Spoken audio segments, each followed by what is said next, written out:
Hello, and welcome back to Pokemon Crystal. Go. Adjust my own volume for a second. Pardon me. Oh gosh, I've been playing... I'll get into that in a second. But I did level up some folks. We got... Kahlo is one level away from evolving. I think one battle away from evolving. I just want to evolve him on stream. Victor Vaughn will get Flamethrower in another level. And then Antoad... I think Antoad and Rapscallion are going to be our two strongest choices here.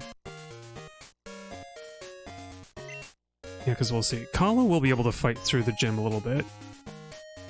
I was going to say I've been playing Pokemon Pearl since yesterday, and I'm so used to holding down B to put on the running shoes that I was like, I'm reflexively doing that, even though it's the wrong game. Oh hey, welcome.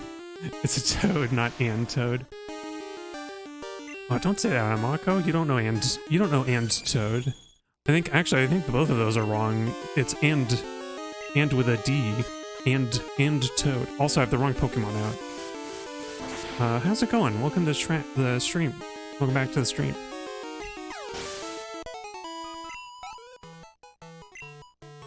Oh, that's right. I still have the experience share.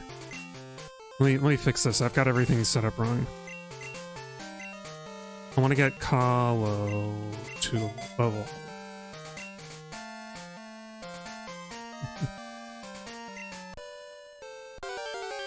There you go. But yeah, I'm stalling a little bit from the gym just because, I don't want to fight a Gligar. Get out of here. We're looking for either a Dawn fan or a Graveler will give us enough XP. Come on. Come on, Grass. There we are. He's grasping.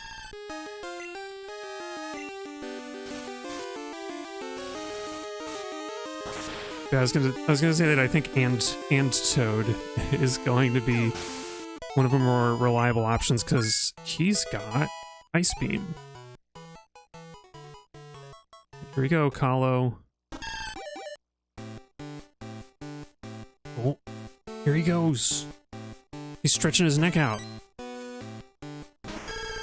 Oh, I like that animation. That was really nice.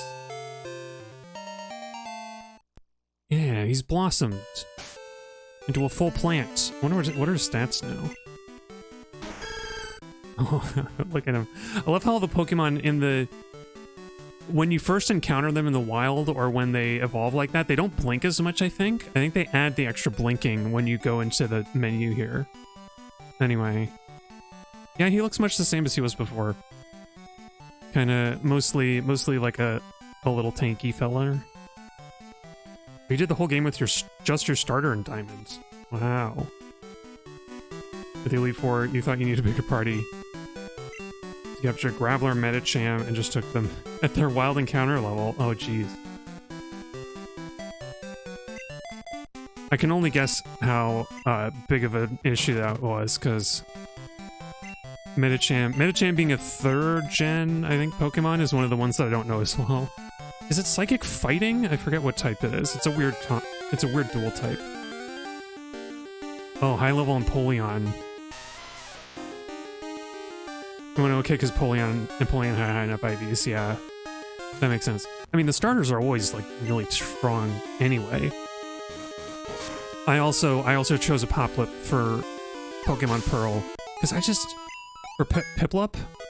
Poplar? Piplup, right?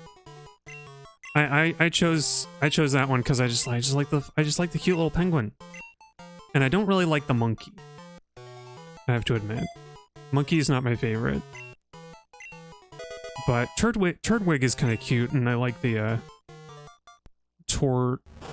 whatever the big turtle is with the tree on it, which is not to be confused with the other turtle with the tree on it.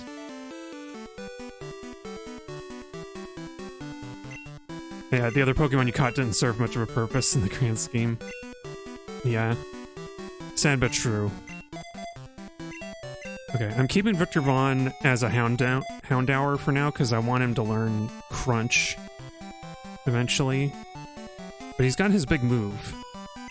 And while he knows that, I think I'll give him the black glasses. I went into the cave and I got black glasses. Here we go. There you go. Make up for having weaker dark type moves. Alright, and I think I'm gonna give... Titania's gonna need the most help leveling, so she's gonna hold on to the experience share while we go through the gym. I guess I'll lead with Christopher just because I think he can kind of take a hit. Or no, I'll lead with Rapscallion because he actually resists dragon moves, kind of. And other stuff. Because he doesn't resist electric moves, and some of those dragons actually have, like, thunder and stuff. It's a little scary. Yeah. Yeah, 4th Gen, I never really played 4th Gen, and it's pretty neat, although the UI bothers me a little bit, I have to admit. It's funny that you mentioned that you finished the game with an Empoleon, because right now Piplup is... Piplup? I want to say Piplup, that's not it. Right now my Piplup is, like, the weakest team member I have. I have, like, a star... the second one, the second evolution of Starbird.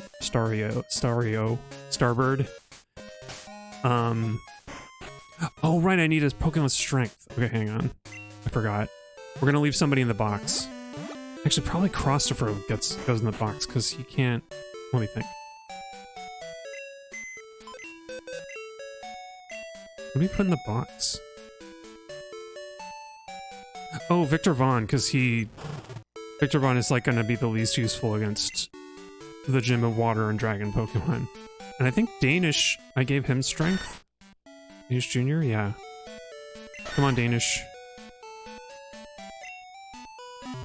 But yeah, it's a Stars... I haven't learned the Pokemon names yet, and I named all of my nicknames, so... But I got the Starbird. I have a, Budew, who has gotten very powerful very quickly.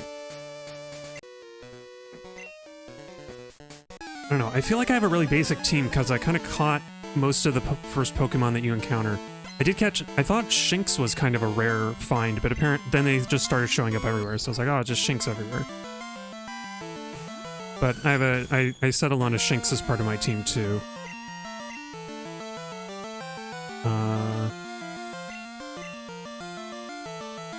You know what, I should probably, I don't know why I'm not just going with my strongest choice. I should just be leading. Oh, that's right. Going through the Diamond and Pearl pipeline, yeah. I don't know. I like Shinx, and I feel bad that it's going to turn into, like... I feel bad that it's going to... as it evolves, it's going to be disillusioned with the world and turn into, like, a jaded adult cat. Electric Dark Cat. Yeah, Starter Starly Shinx Party is the standard one that most people end up with. But it's true. I wanted to get the, Oh, we gotta switch out Antoad already because he's paralyzed. Let's try Rapscallion again. I wanted to try, I'm thinking about trying to get a Wurmple to evolve into a Silcoon, because in Pearl you can't find wild Silcoons, so... Oh, it's also part of your favorite strategy. I mean, Shinx seems like a pretty decent choice. Like, there's not really a good reason not to go with it. Switch in and out and intimidate over and over. Yeah. I did catch a Bidoof that has, Unaware, I think. It's the one that boosts its own stat boosting sometimes. And so I'm tempted to build up a Bidoof like that. I don't know if Bidoof can learn Baton Pass, but that would be really neat if it can. I'm tempted to build up like a Bidoof who just kind of is like the Bard. Builds up some stat, builds up some stats for the parties and the Baton passes out to somebody else.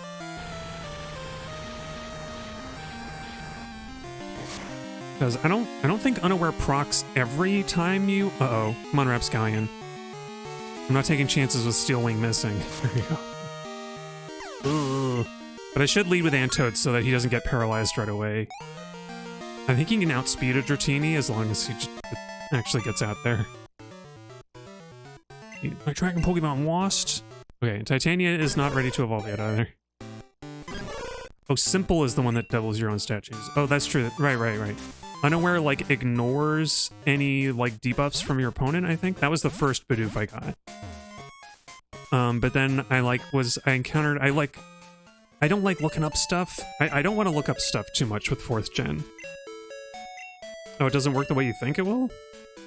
Maybe I won't bother with it. I was, like, tempted to, but I was like, I don't know if Bidoof even learns any, like, decent moves in the meantime. It might just be my, like, Pathfinder. It's got Cut and Rock Smash for now. I should have named him Doofus. I might actually rename him Bidoofus. The first one I caught. But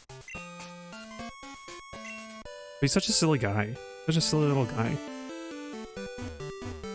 I really like the Bidoo, though. I have a feeling it's gonna fall off after, like, a couple more gyms. Like, maybe... Because it evolves into Leavanny, I think, right? I don't know how strong it ends up being in the long run. Oh, and these... We don't need those boulders. They're, like, the trick ones. But it's still internally the same amount of stat changes. They just apply twice when on a Pokemon with Simple. Oh, so, like... Wait, so they don't go with Baton Pass, or...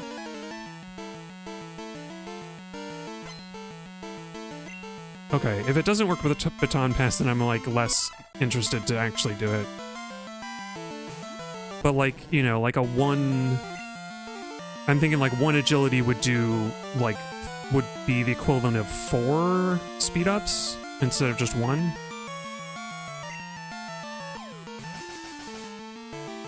Ah, crap. I should have had Kahlo in here for the Seadra. I don't remember what this trainer had. Oh, if you defense scroll 6 times, you have +6, but it acts like 12 on that Pokemon. Oh, okay. And if you Baton Pass, it's only the same. Oh, I see. Yeah. I also wouldn't have known that without reading... I wouldn't have even had an inkling of what that ability even did without looking elsewhere. I might level up a Bidoof just to have one. You know, because Simple... Yeah, most of the abilities are not explained in-game at all. Like, not well explained. I always hate, like, the starters always have the, ups, fire moves, and a pinch or whatever their type is. Which is, like, not a good description. Right, we need to do this one. I think it's Swarm. It's like Swarm for bugs. So, like, when they're, like... I think it's when they're at 10% health, they get, like, a little boost, like 20% to their... You know, like Swarm would be bug-type attacks, get like a little bit of a boost. I don't know what the numbers are. Oh, interesting. You can't go past +6 even though you can keep using stat moves. Okay. It just means that, like, if you're stat buffing a Bidoof with Simple, it'll reach +6 faster. So, like, you could do 2 agilities and get all speed, right?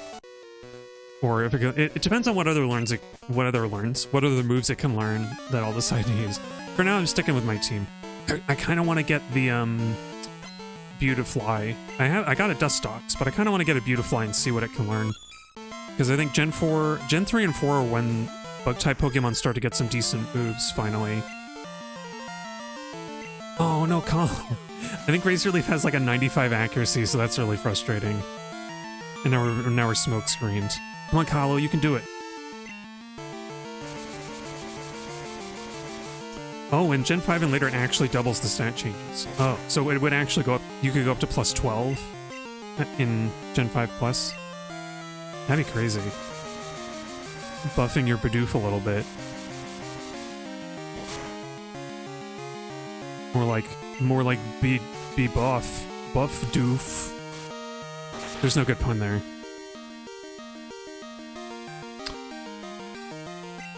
Oh, you mean... Oh, I see. No, it still goes up to +6. But it actually, like, doubles the the pluses rather than... So, like, a baton pass would actually make sense, right? Yeah. Oh, maybe I should have switched here. That's Angry Seadra. Yeah. That's my first... I think only fairly recently I understood what baton pass actually does in these games, and that's why I've kind of taken an interest in it as a strategy, because it's really fascinating. It effectively expands... Like, you effectively can have a purely buff Pokemon on your team. Like, who I would call a bard. Because they're like singing songs to buff your party. Like, rants falling at a dragon. Yeah, nobody except... I think nobody in this gym... No, that's not true. Some of them have Dratinis. I was gonna say nobody but Claire has a dragon in this gym, but that's not true. Okay, let's go heal everybody up before... Or, well... Antoad, you can probably handle some stuff. Yeah, we got like 2 people left. I can skip this guy, but I don't want to. Yeah, because I know in this game, I think the best you can do in like Gen 2 is probably a Giraffe Rig for like a baton pass. Oh, I made a good call. This guy's got a Dragonair. Yeah, Toad, are you faster than a Dragonair? I don't think you are. Oh, you are. Nice. If only I got the Never Melt Ice. I think you have to get it on Saturdays. Ah, flip's sake. Well, I don't think there's anything this Dragonair can do that'll kill us in like 1 or even 2 turns. Yeah, Dragon Age. But I was planning out like what I would do, because I was considering getting a Giraffe Rig with Baton Pass in this playthrough, but I think it would just take too long. It would like eat up one of the slots in my team of 6, and I kind of like the team I've come up with. But like you could get a Giraffe Rig, because I want to say Evasion carries over with Baton Pass, right? So my idea was to get like Agility, I think just Agility double team Baton Pass Giraffe Rig. Which I'd have to do by trading it out to actually get double team, but...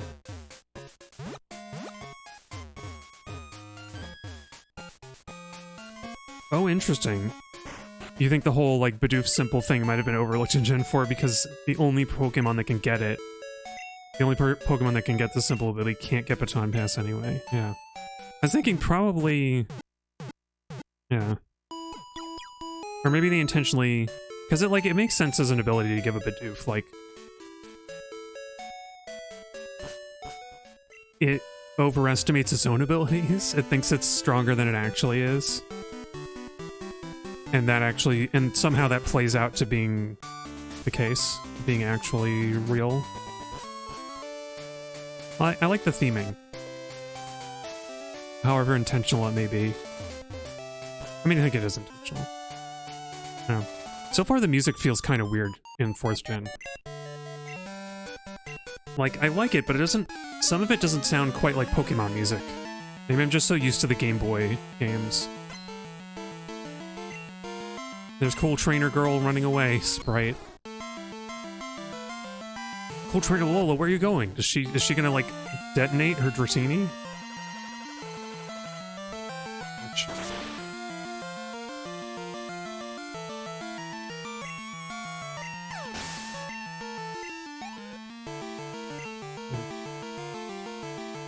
But I'm gonna have to catch a lot of Wurmples probably before I get a single Silcoon out of them.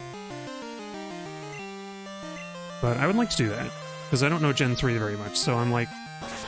I kind of want to build mostly Gen 4 Pokemon in my Pokemon Pearl game, but I want to at least catch some of the other ones.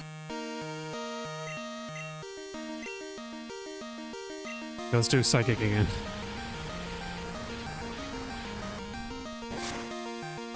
I like how they changed... I'm pretty sure they changed Dragonair's color palette in Crystal. It looks a little bit more... Well, it's gone now, but... It looks a little bit more accurate to its intended colors, I think. I think it's neat.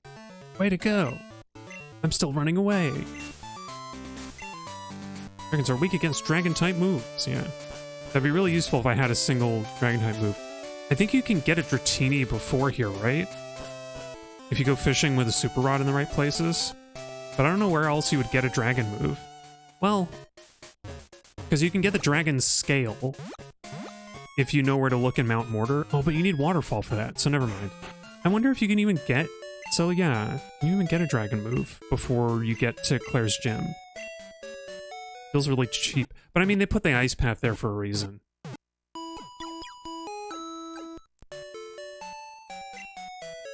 I feel like I have been noticing that similar kind of pattern in Pokemon in like Diamond Pearl, where you go through the bug forest right before the grass gym, and it's like, oh, get a bug Pokemon. Even though the actual bug Pokemon I used was Kricketune, I just Fury Cuttered through the whole gym, basically.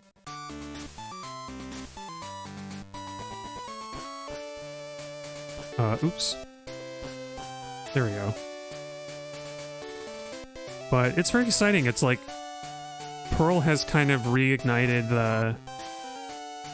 the like what I like about Pokemon, the excitement and the discovery and everything of like what new Pokemon are gonna find and like what do they do, and like abilities are just like, I think abilities and natures are just like really nice ways to expand out like the possibilities and what new stuff there can be.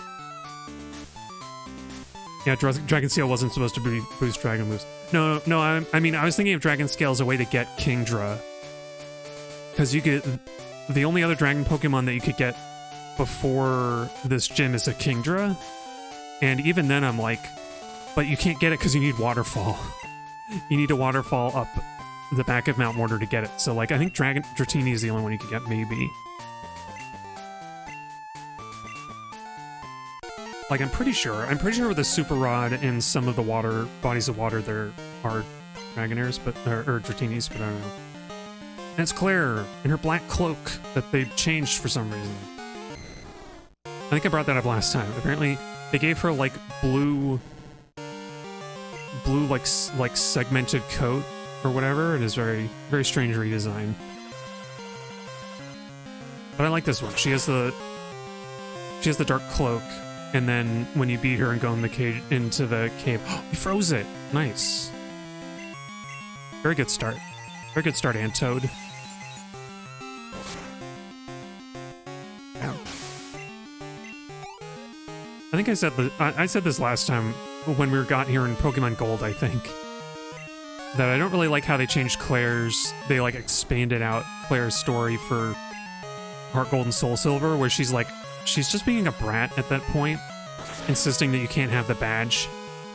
In this one, at least she concedes after you, like, make it through. We got another Frozen.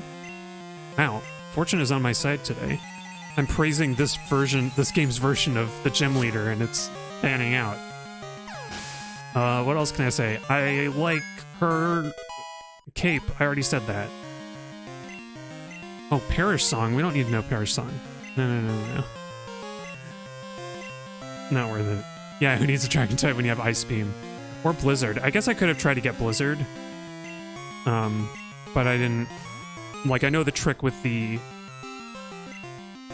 I know how to get around the game corner, but I'm like, I don't really want to...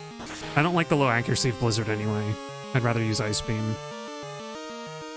Oh, if only it was a crit. Okay, bad news, bad news. I think we have to... cure Antode in order to stand a chance against the Kingdra.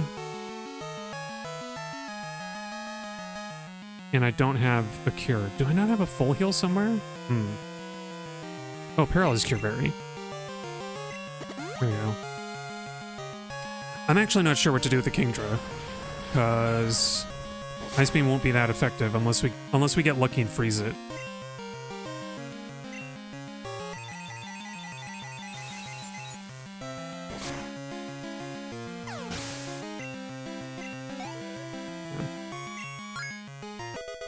Hey, good job, Titania.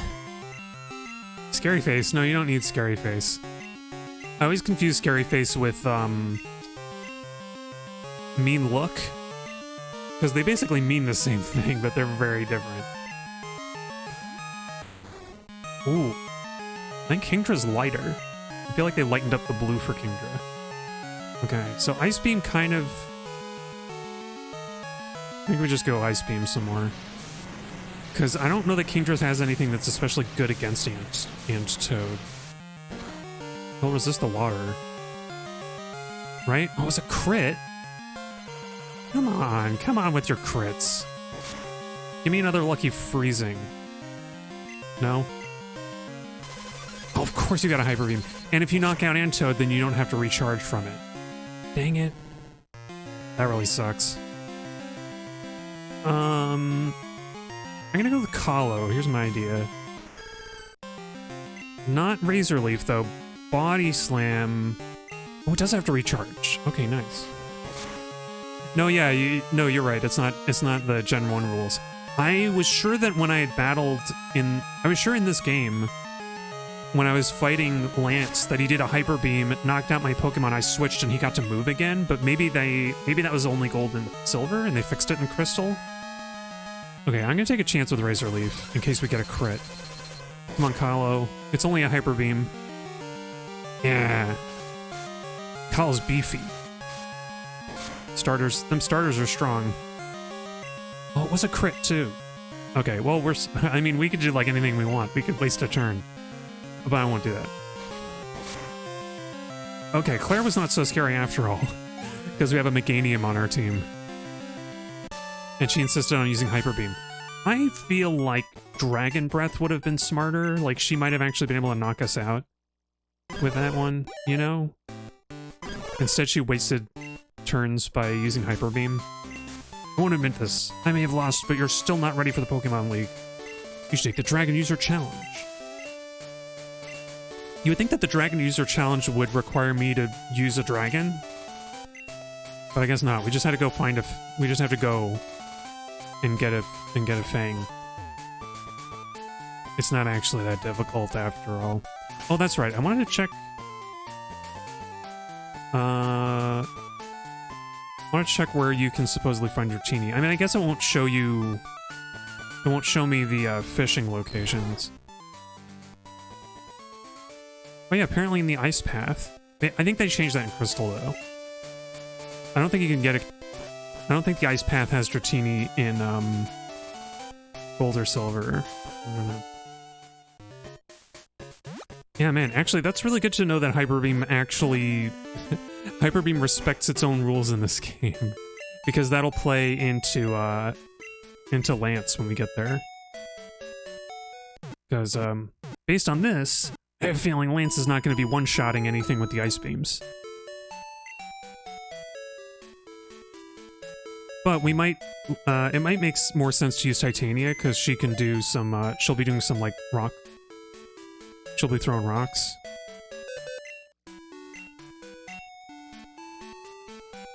Okay. Thank you for moving boulders, Danish.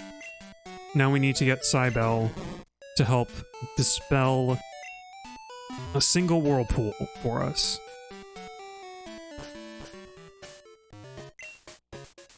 Okay. Actually, Antode, how fast are you, Antode? 66, not very fast. Maybe that's one problem. Maybe Antode could really use the Quick Claw. I'm still not sure who should have the Quick Claw on the team. Yeah, everybody's kind of slow. Wait, let me check that again. Kahlo's like 71, so Kahlo might actually be the fastest Pokemon in the team right now. That's before some of them have leveled up, of course. I have him out front so he can just run away. Or maybe I'll use a Repel. What level the wild dragons are here. Oh yeah, I guess we'll learn if they changed the Dragon's Den music. I hope they didn't, because I like it. Oh no, it's King Koi. He's really low level for being in Blackthorn. How did you survive out here with all these like high-level Pokemon in the Ice Path and stuff? What am I doing? I don't know. Oh, I was gonna use a Repel. Dana keeps calling me. Oh, she wants to battle. I guess we can go battle her after this, get some experience for Christopher or something. Oh yeah, the fish you can't eat because it's all bone. Oh yeah, wasn't that part of the... Oh, there are trainers down here. How dare you enter uninvited? I was invited! Okay, things are different in Crystal. I always forget. Hello, dragon hair. I have a grass dinosaur. Yeah. I mean, it makes me... The idea of trying to eat a Magikarp is always going to make me think of the anime. Where they're stranded on the boat and James kicks it into the water. That poor fish. It didn't deserve all that. Well, I guess it did eventually... Even if it was in anger, it did eventually blossom into a dragon, Gyarados, which is not even a dragon.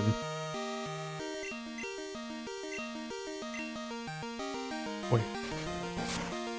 Yeah, Kalo could use some leveling too, couldn't he? I guess I'll leave I'll leave Antoad in the front so you can fight these 17 guys with 1776 Poke-Yen. Trying to head us home to the master of our Dragon User clan. You're not allowed to just go in. Man, I should have asked Claire for, like, permission or something. Some kind of identifier. The anime was messed up. Yeah, apparently not as bad as some of the stuff that happened in the manga, but, there's some crazy... Yeah, that whole cruise ship saga was scary. I remember that. I remember watching that as a kid. Being really afraid for all of our heroes. Yeah, I'm gonna not bother fighting anybody. I don't have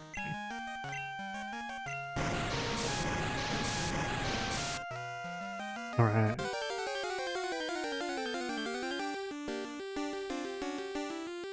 Fish.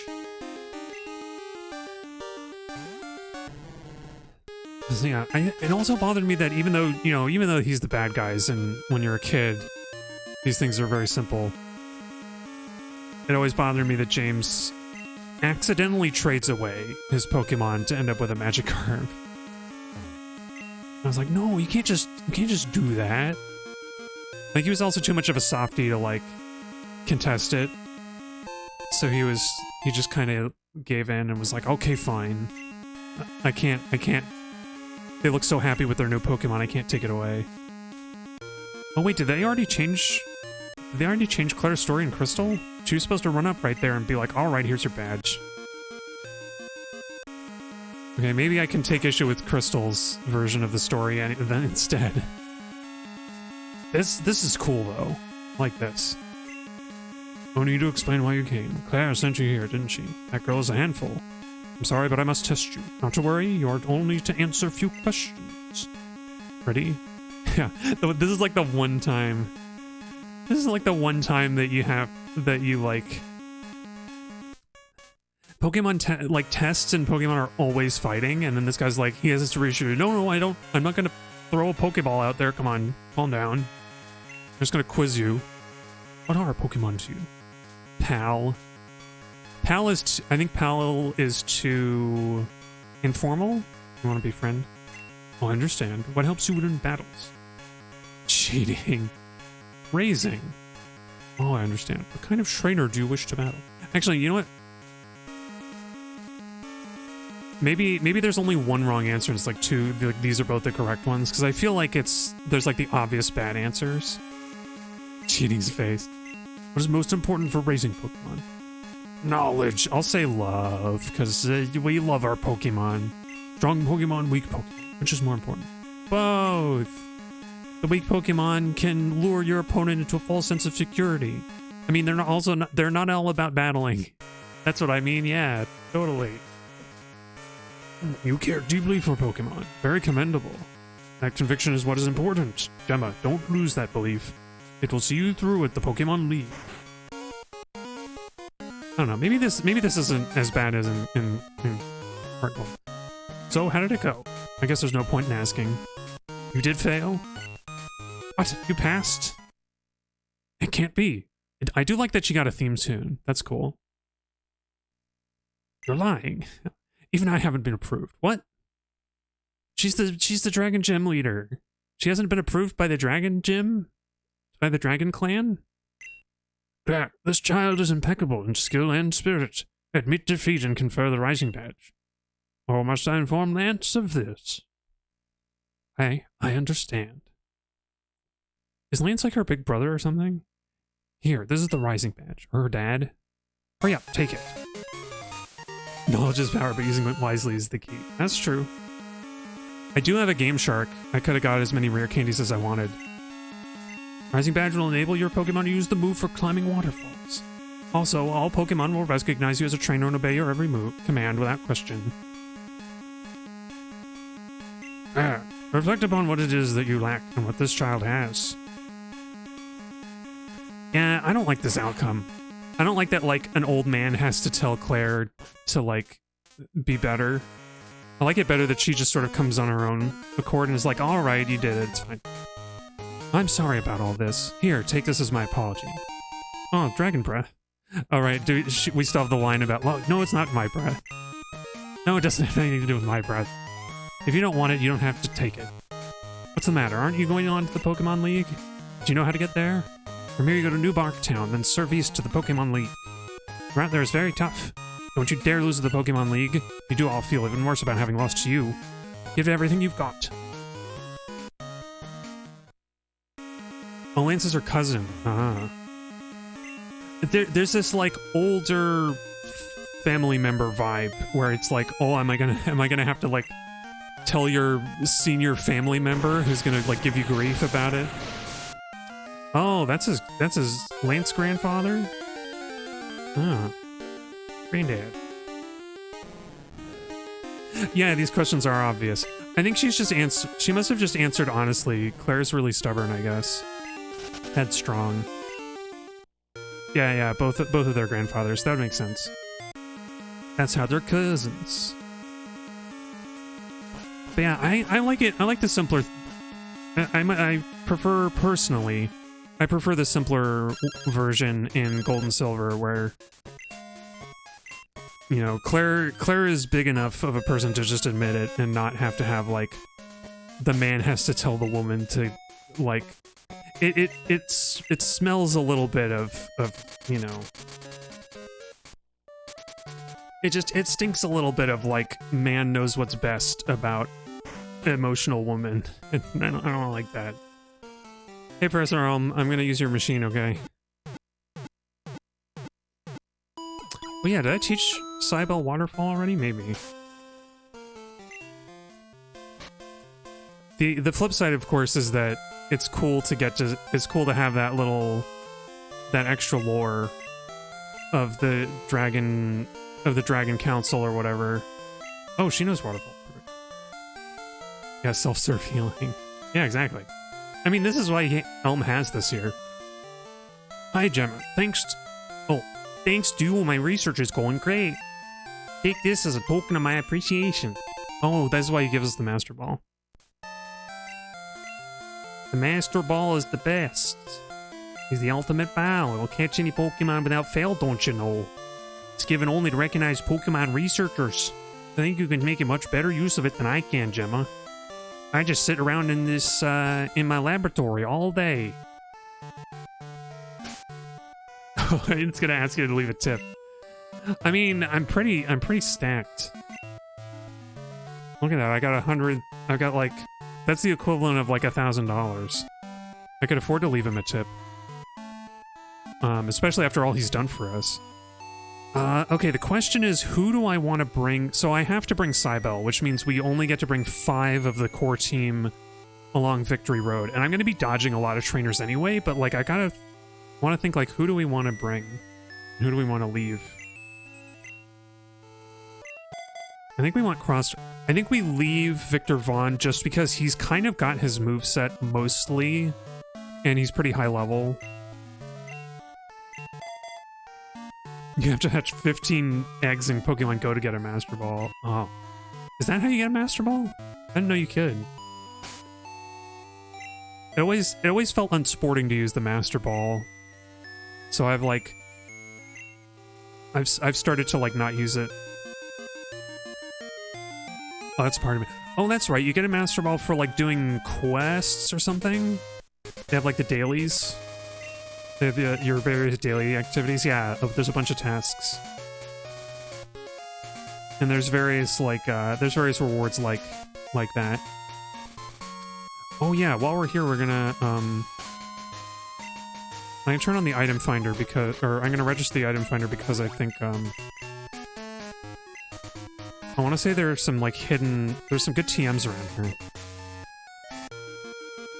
Oh, I see. The egg, the 15 egg hatching is the one that you need need for Master Ball. Yeah.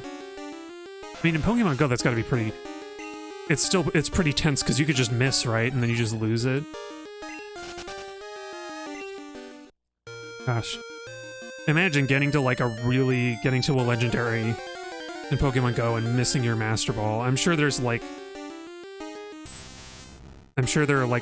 YouTube shorts of people doing that.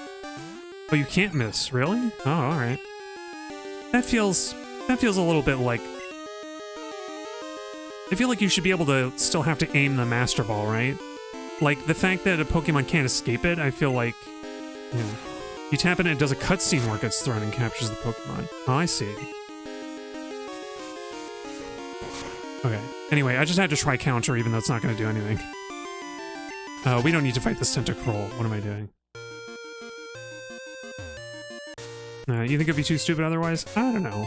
Oh, rare candy. Nice. We can save a little bit of leveling with Titania here. I don't know. I'm thinking in the spirit of Pokemon, I feel like you kind of... If it was like the old games where you only ever get one Master Ball, then I'd be like, yeah, it should be an auto catch. Like with no skill needed, but I think because you can get more than one, right? Or am I wrong? I feel like if you can get more than one, I feel like it should be. You should just be able to get any of them. Any of them. Okay, we have Flash. Oh, we don't need Flash, never mind. Why did I remember Tojo Falls being dark? I don't... Okay, Cybele, we ride the Psyduck up. She gets out and she, like... We, like, lasso a rope around her waist and she pulls us up the waterfall. Brr. For all the effort that goes into obtaining it, if you could just lose it because the Pokemon happens to block. Oh, that's true too. I forgot there are all these other mechanics. Because they can block and they can like hop to the side and stuff. Yeah, maybe it is fair. Maybe it is fair to like guarantee like absolutely no way to fail with a Master Ball.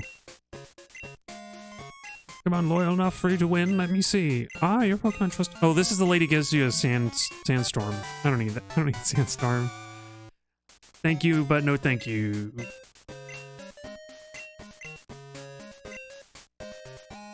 Use it if you dare. Good luck. Right.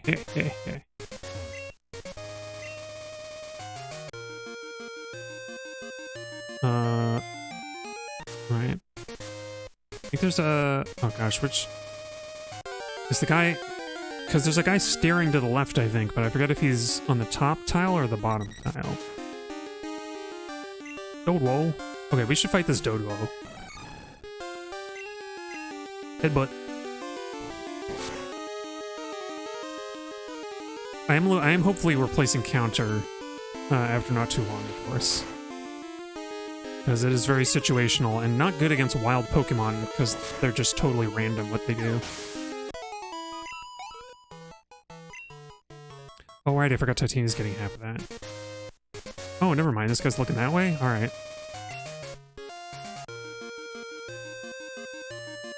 So we can go get this... I think that's Solar Beam? Which would save some leveling with Kahlo, although I don't know if I want to give him Solar Beam. Maybe instead of Synthesis. Because Synthesis is only good during the daytime, and then on top of that... On top of that, it's like... Are we really trying to, like, heal stall? Like in the Elite Four? I feel like it doesn't... I'll think about it later, I guess. Because I don't think we're going to reach the level where he learns Solar Beam naturally. Not on this stream.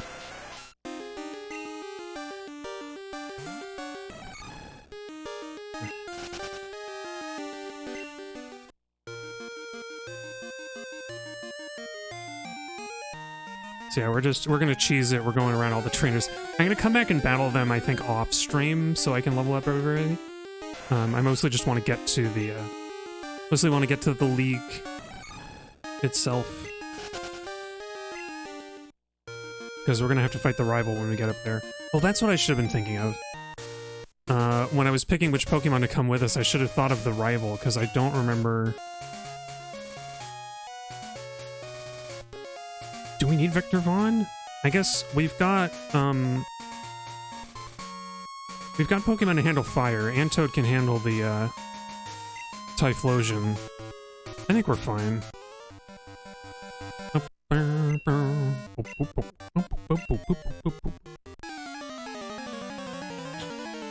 Excuse me. Psychic Richard. Oh yeah, that reminds me. Espeon's Two Tails reminded me that I encountered I caught a Buizel, and if it had been a boy, I would have named it after Tails the fox, because I thought that would have been... Because I noticed it's Pokédex entry. I didn't realize. It says that it spins its two tails like a little propeller in the water to swim. I thought that's neat. I thought that's pretty neat. He's just like Tails the fox, but he's a weasel. Or in my case, she's a weasel.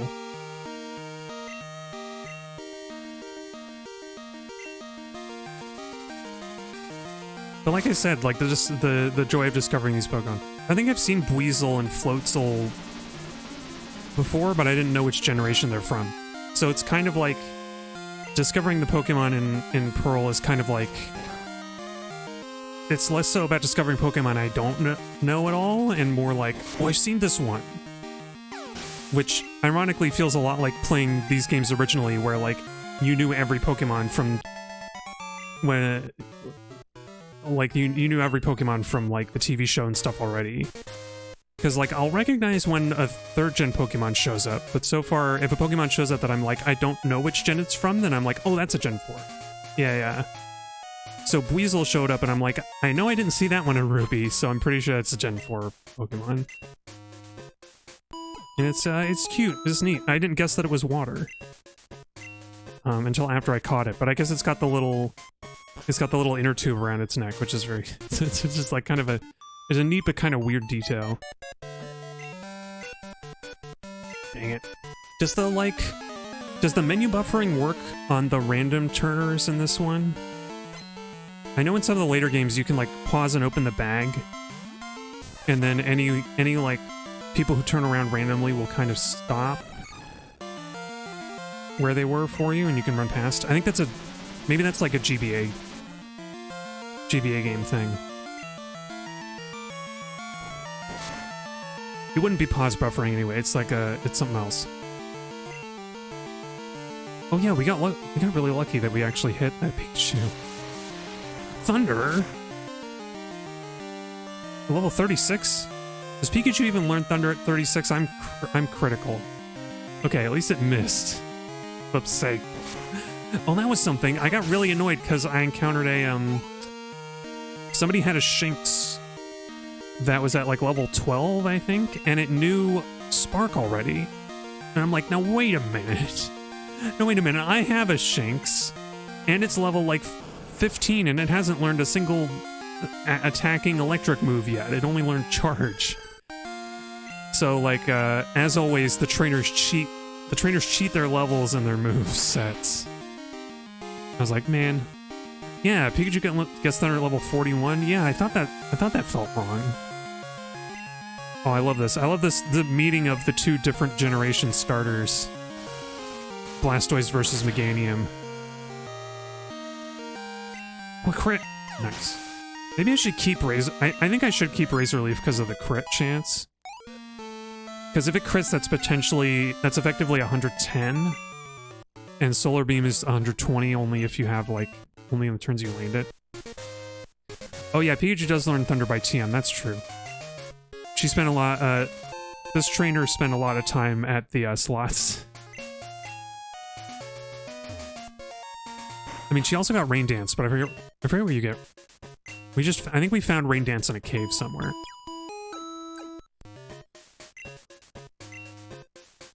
Okay. You know what? I'm gonna register the bike again because I don't know that there are any hidden items here.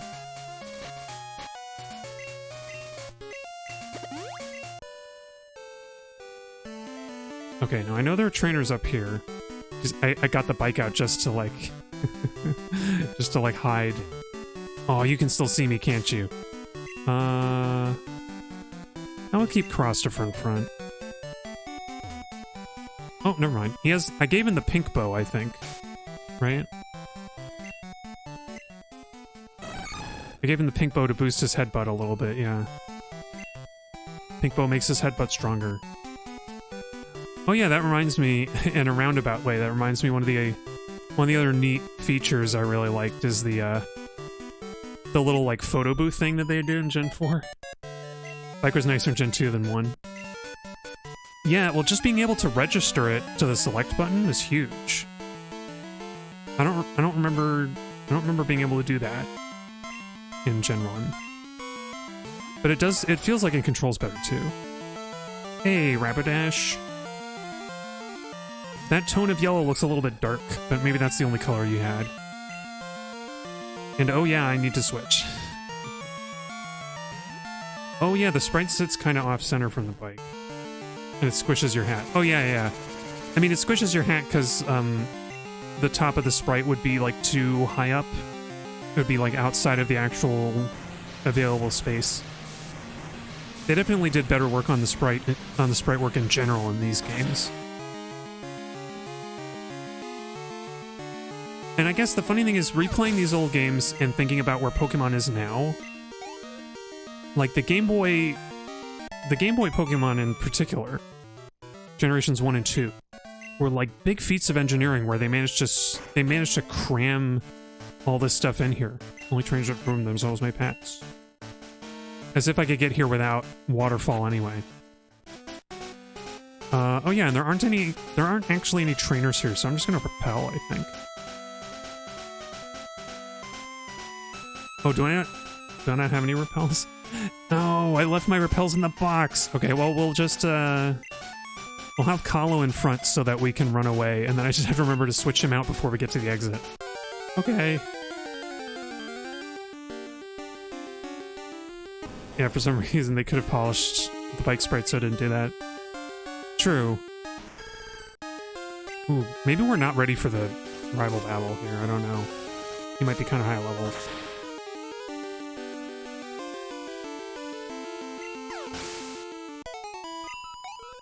I mean, I know that it was a big scramble to get the first 2 generations of games done, but they were like a technical feat, because they were able to cram all of this data into these little cartridges. Where Iwata famously like spent like a lot of time before he at the time before he was like the Nintendo president. He spent a lot of hours and hard work on this stuff. Rival. Actually, this is not the final rival, but it's the final one that we'll fight. There's actually 2 more rival fights after this, but you have to go through Kanto to get them. And we're not doing that because we don't...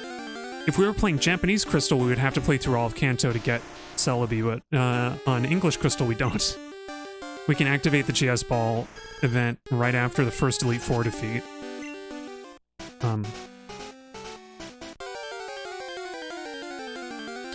Which I think is on, like, if I got the like DS revision, the revision they did for the DS store or whatever it was, virtual console, then I wouldn't even have to activate a cheat to make it work. Well, Japanese players don't even get the odd egg. Oh, what was that? Is that an item that Celebi holds, or somebody else gives that to you?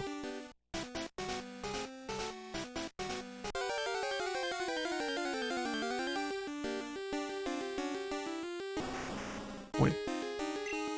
Oh, the daycare egg. Oh, that's right, that's right. I never hatched it. I really should, because there's a high chance, there's like a higher than normal chance that it's a shiny. I think I'll try I'll try and I'll walk around with it a bunch before next stream, and I think on Monday I'll hatch it at the start of stream so we just see what it is.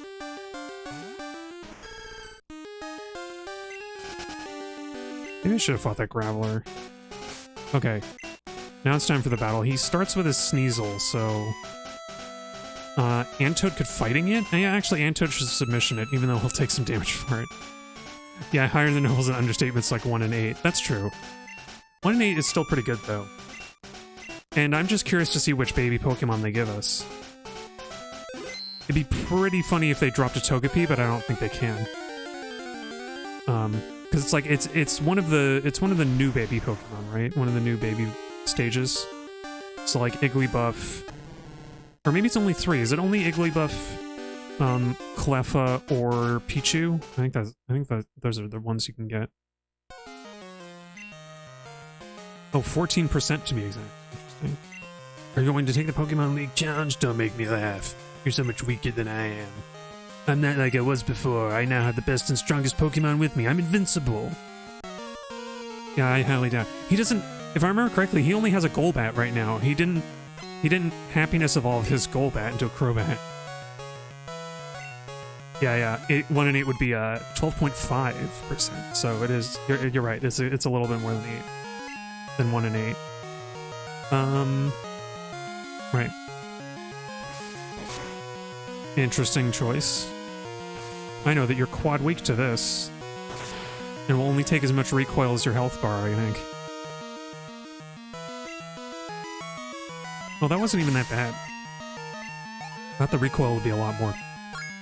But I probably will give Antode some HP ups, because submission will hurt a lot when we're fighting dark types. Magneton. We should have had Victor Vaughn for Magneton. You know, I'll leave Antode out. He can do another submission. On Japan, it was 50-50. If they got the odd egg? But wait, you said they didn't get the odd egg in Japan.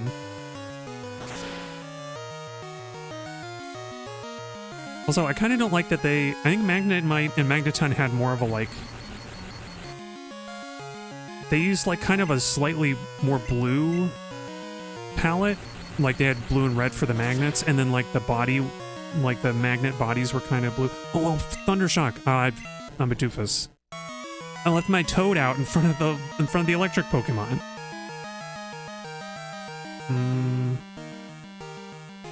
Titania has to be it, I think. Oh, that's right. It was distributed on mobile. Oh yeah, because they had a phone. There's some kind of like mobile phone connection with Game Boys in Japan. Yeah, which is how you got Celebi. And they didn't, like, think of a way to do it for Americans, so they just were like, Americans just don't get Celebi. You have to get an event where you just get given... It gets given to you, I guess.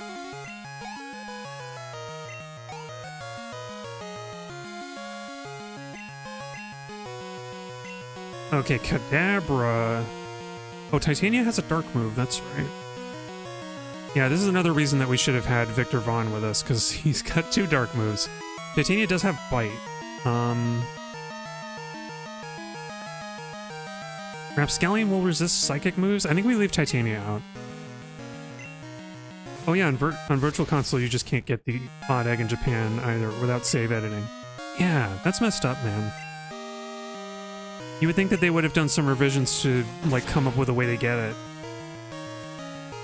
Like, because you also can't do the mystery gift on Virtual Console either, right? I mean, you should be able to, because they have the IR sensor on DS's. So, like, why not figure out a way to make the mystery gift work with, like, DS, you know, the DS infrared connector or something? I don't know. Or with wireless. You'd think so. Yeah, exactly. I heard that they had enabled the GS Ball event for the Virtual Console Crystal. And I thought about getting that ROM for this, but too late.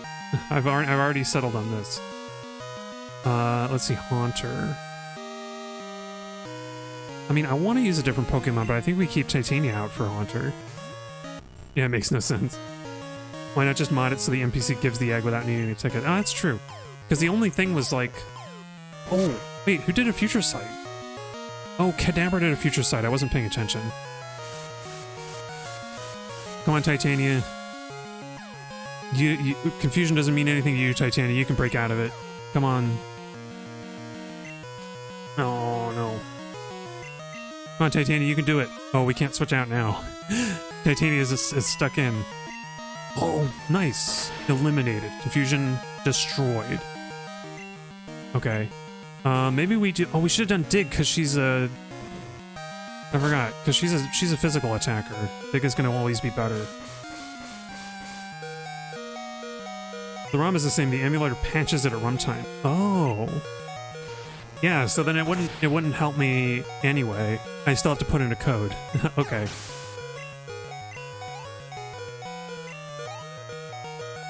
Oh yeah, Titania gets 2 buffs. Okay, we lost Antoad, who was going to be our firefighter. And Titania's too weak for that. Boy, everybody else is weak to it, though. Maybe we can just body slam it. Yeah, 3DS has like an infrared. I don't know exactly what you can do with the infrared sensor, though. I think it might only... I don't know if you can transmit. Oh, interesting opening. Let's hope for the paralysis proc. But, yeah, that's what I was trying to say earlier. Oh, you can do Mystery Gift on Virtual Console. Oh. See, I thought that you wouldn't be able to, but, it's good that you can. You know, we have Moo Moo Milk, which is 100, I think? Yeah. Okay, Titania. Kahlo might get knocked out, but you will come in next. Yeah. Oh, that's right, you didn't wait to level up your Typhlosion, so it doesn't know Flamethrower. It only knows Flame Wheel. Flame Wheel. Which, I mean, is enough with a critical hit, so fair enough. Fair enough, Bert. That's our rival's name. Okay, Ancient Power. I just feel safer about using Ancient Power because it's a higher hit rate. Oh no! Oh, it's a crit. There's a high hit rate and a crit, so we didn't have to worry about anything. Gosh, that must be embarrassing to get knocked out by a Larvitar. Your fully evolved Typhlosion gets knocked out by a Pokemon that hasn't evolved once. Oh no, you've done it before! You've done it before, Titania!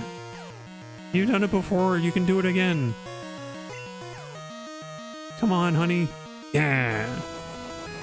As long as the game is programmed to use the infrared, it can use it. Yeah, I mean, the tricky is that you have to... Oh, we got the stat boost. That has been very rare. I think it's like 10% chance for that to happen. I mean, the trick is that, like, you have to have some kind of a pass-through from whatever emulation the 3DS is doing to its own hardware. But I'm glad to know that they did that they made it work.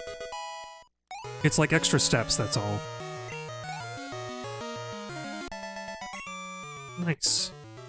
She's got a few more levels to go before she learns more of her moves, though. I think she learns Crunch and then eventually Earthquake. Okay, no, Titania, it's not time to evolve yet. not yet, unfortunately. I haven't given up on becoming the greatest trainer. Thing is, since we're gonna get her to level 55 anyway, I was thinking about just teaching her Earthquake because we have the TM. But since we have to get her to level 55 to evolve anyway, I think I'm just gonna, like... I think I'm gonna just, like, do it. I think I'm just gonna, like, save the TM and maybe... I was thinking about giving it to Antoad, because it might be better than Psychic for him. No, that's true. There's no different why... There's no reason why different hardware couldn't send the same signals. It's just, you would be surprised how often, like... You'd be surprised how often the same features on... How, like, features of console hardware were not designed to be compatible with emulation software. Because there's some problem with, like, if you run, and maybe this is a different problem, but isn't there an issue where, like, you can't trade...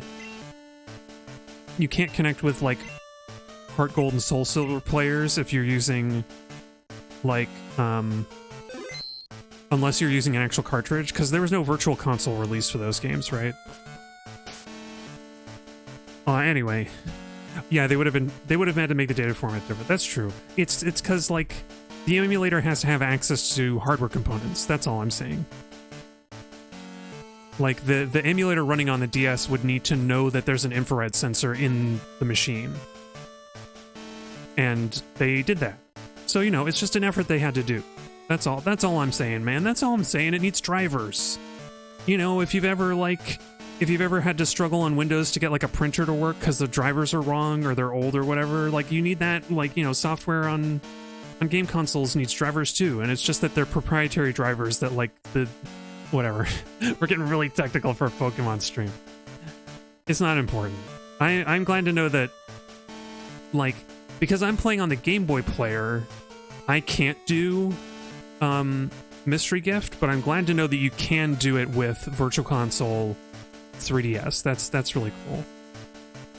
But it's also the middle stream, and it's time for me to take a break. And when we get back, I guess we're just gonna go fight those trainers we skipped. We're gonna fight the trainers we skipped, and otherwise train up the team. I guess this is gonna be like a training montage. I might actually go get that egg. I might go get that egg, and we can, like... Yeah, I think I might do that, too. Okay, so enjoy the music, and I'll be back in a few minutes.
Alright, I'm back.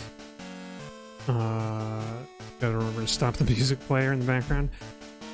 And yeah, I'm gonna go... Let's go get the egg.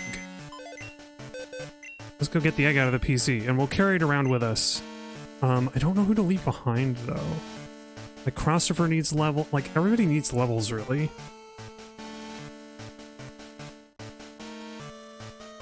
Japanese Crystal had a GTS with mobile... Yeah, GTS?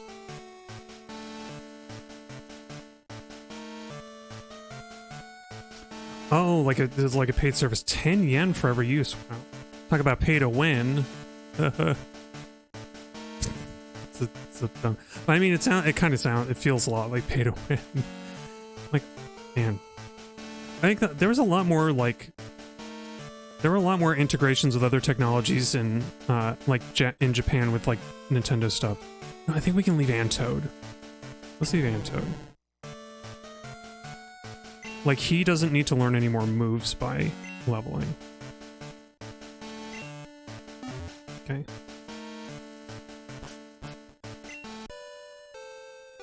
Oh, I should have bought repels. Or pulled them out of the box. Cause yeah, crossover needs some help. Let me get my repels. I was talking before about hatching the egg at the beginning of the stream, but I'm thinking, but you know what? If we walk far enough on the stream, we might hatch it. Was that it? I think I used up my other repels. Okay.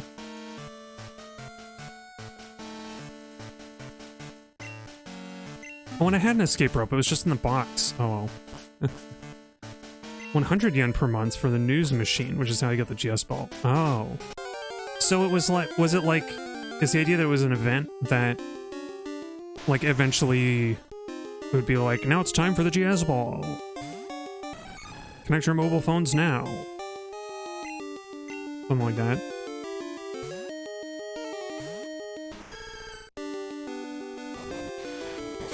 Oof, close one.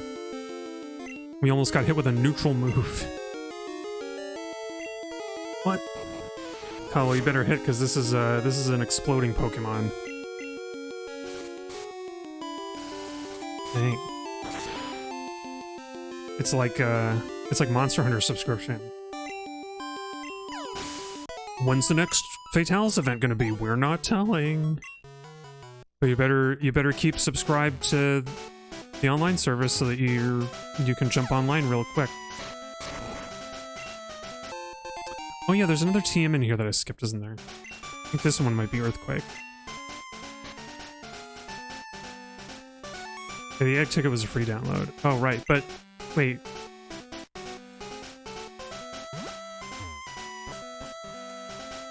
But they made you pay for the GS ball. Oh, okay, yeah.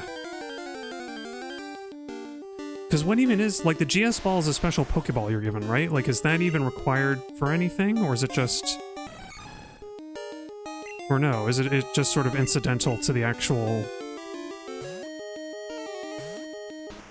Because you hand... Or no, because you hand it to, You're supposed to give it to Kurt. In, Azalea. And then he directs you to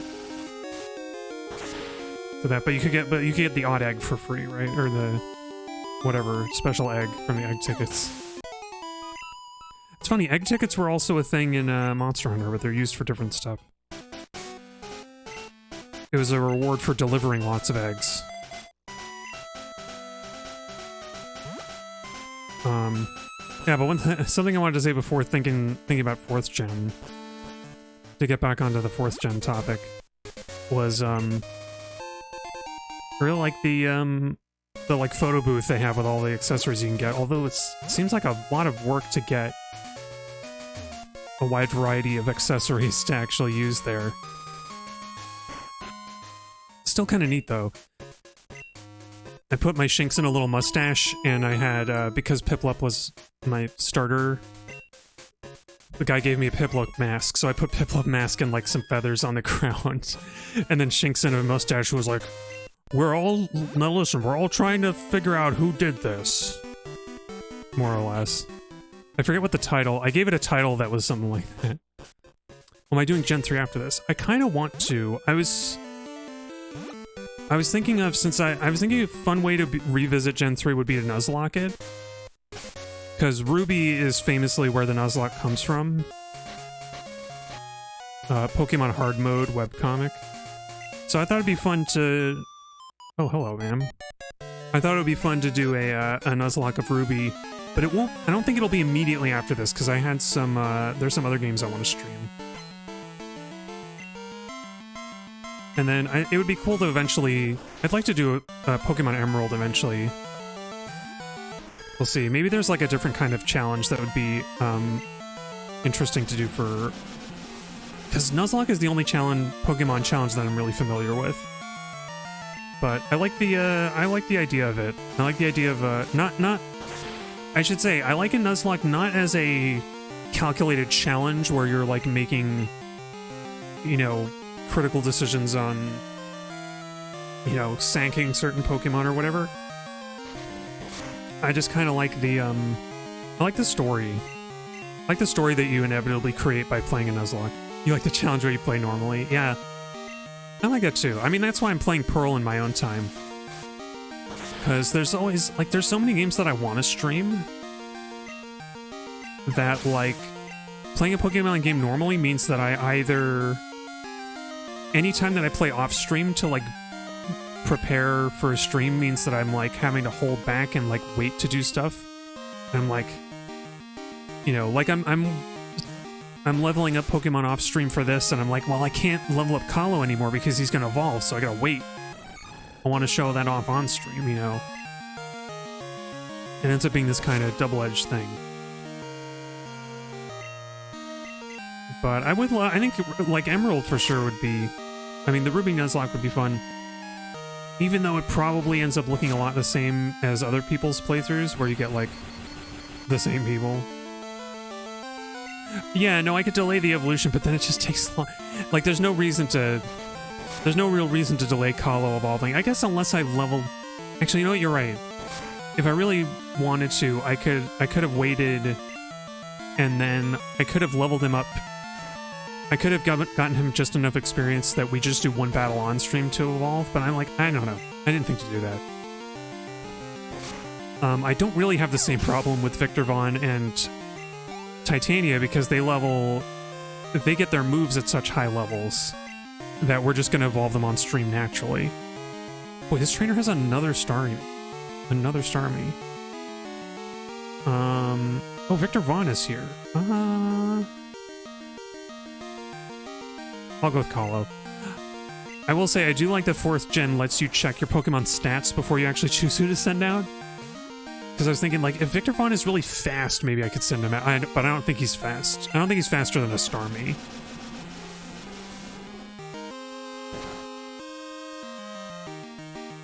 It's not very effective. But yeah. I mean, like, basically, I never played 4th generation onward. So I would love to stream some of those games. The trouble is, I don't have a good way to stream 3DS games. I really don't like having to use an emulator for them. I mean, Melon DS is probably pretty good, but that's kind of why I would want to do Ruby next. As a Ruby Nuzlocke. Or even if I don't do Nuzlocke, at least revisiting Ruby, because I never actually beat Ruby. I, like, kind of cheated in a bunch of, I cheated in a bunch of rare candies at some point, because I couldn't beat the, like, Soul Rock Lunatone gym. Oh, we don't have a surfing Pokemon. I can't sneak past anymore. Oops. You like how in Gen 1 they didn't even let you see what a move does until you used it? Oh, yeah, that was pretty nasty too. I think they wanted you to buy the guidebook or whatever. Monster Hunter, not to harp on about Monster Hunter, but Monster Hunter also did that. Where they, like, wouldn't tell you anything about how the game works because they want you to buy the, like, official guidebooks and stuff. Okay, we gotta fight. Okay, we gotta fight this guy. Yeah, you might just trash a good move or something and end up with a bad one, yeah.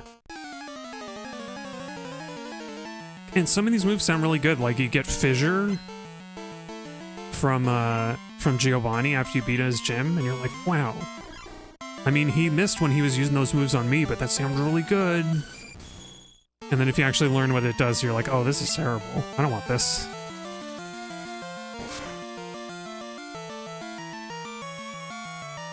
Yeah, here's another sprite that they corrected the colors on, but I kind of miss green quillfish from Gold and Silver. Kind of. It's good. It's a good sprite, though. It's funny how you get attached to the, like, old sprites that are, like, not quite right. Did I see Raikou? Yeah, I don't think I've actually encountered Raikou in this one yet, but I know this is when they changed him. Because Gold and Silver, they had the, like, cloud face. They had the, like, more cloud-faced Raikou. And this is, like, when Crystal's when they corrected it, quote-unquote corrected it to the official artwork. Yeah. I mean, I like both versions. It just kind of bugs me that, I don't know. There was like an artist, I think Maverinthia, who's a stream regular, found, she found some like pretty good artwork somebody had done of the original Raikou design that looked super adorable. You wonder why it was like that? I mean, Gold and, I don't know for sure, but I think it must have been that Gold and Silver were being developed concurrently with like the next generation of Pokemon, of like other Pokemon properties.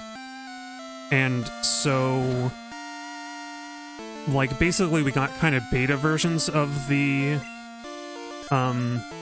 legendary beasts in the game cartridges, but then, like, when they did Pokemon card, like the official Pokemon card art, for example, would have been, like, the modern designs. And so when they get around to Crystal, they're like, well, I mean, they're not on model anymore, because we actually, we finalized different designs for them. And they changed it. And so it makes sense, although I still like the old ones. Even Entei is like a little bit different. Actually, or I should say, even Suicune is a little bit different in its original form, but not by much. I think it's the one that changed the least, because Entei changed a little, and Raiku's just the most obvious one.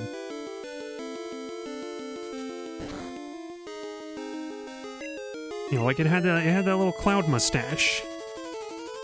That looked kind of funny, but I liked it. It's funny that, to me, Suicune always looked more like a dog than a big cat. Yeah, different neck fluff. Oh, that's right. Also different neck fluff. I guess the new Raikou looks a little bit more serious. I guess self-serious. A little more proud. Oh, hey, Quagsire. She's adorable. I love Quagsire. I was weighing up whether to have a Politoed or a Quagsire on my core team here. And I like having a ground type on the team, but I had to settle with Politoed, because I've had a Quagsire before. I've had a Quagsire and I never had a Politoed. So I was like, sorry Quagsire. Politoed wins out my internal survey, I guess. Braxbite and Crystal still shows it as purple. Oh, of Raiku's Braxbite or Suicune? Yeah, Suicune is basically the same, just the crystal on its forehead. Change color, yeah. Yeah, I guess they're like those. There's some little details and colorings that were or were not changed properly. You know, you have white, black, and then 2 variable colors for each of the sprites you can draw. And I think I mentioned this last time. Like, if you're really creative, you could potentially change palettes, because each of these Pokemon is made up of actually, I want to say, like, are they 4x4 sprites? It's something like that. They're made up of more than one actual individual sprite, technically speaking.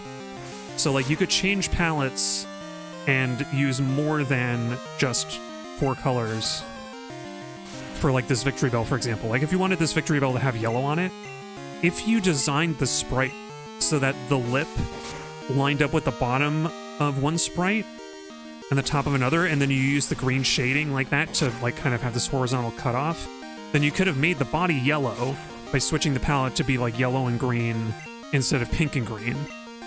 And you could actually have, like, a sprite that technically speaking, has 5 colors instead of just the 4 that you're normally supposed to have.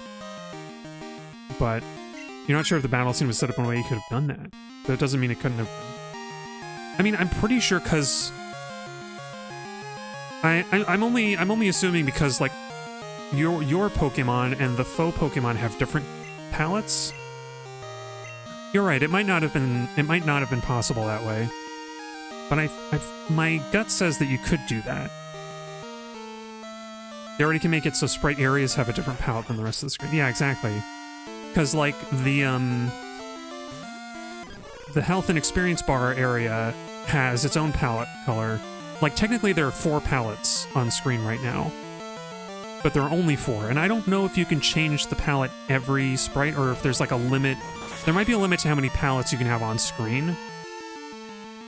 But like if you look outside, if you look at the overworld, it seems like in the overworld there can be like a different palette color, a different palette set per sprite. But it's hard to say. It's hard to tell. Maybe memory would have been an issue. That's true. If sprites could be split into chunks and have different palettes. And actually, now that I think about it, with Kingler coming out, with the animated sprites, that would become basically impossible to actually, like, to coordinate the palette swaps. Because you would probably have some Pokemon that, like, they overlap the wrong way. But yeah, it's hard to say. There's definitely a limit to the number of palettes you can... Well, I think the thing is that, like, there's, like, a directive where every screen draw, or every sprite draw, you can, like, set a directive after a sprite is drawn to change the current palette. Because I think you only...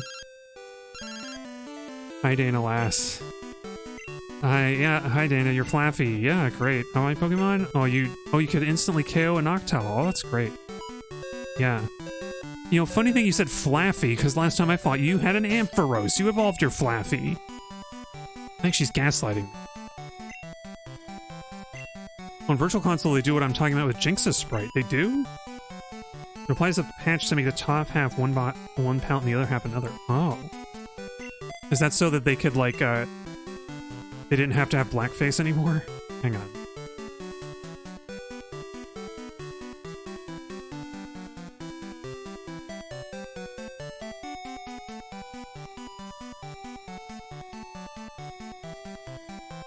Oh, here's another guy.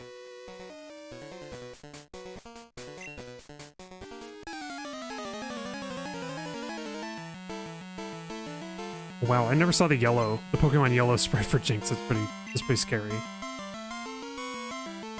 I don't know. I'm not gonna find like an easy reference here. Oh, Jinx's Yellow sprite in Virtual Console. Parasects. I like Parasects. Poor guy. You're gonna be super weak to this move. Yeah. I'll have to look that up later. I'm curious to see it. Because I mean, with Yellow, there's some extra funkiness that they did with like colorizing the like regular Game Boy Pokemon. Also, Golduck with a gray beak does not look right. This is not a shiny Golduck, sir. What happened to your Golduck? It looks sick.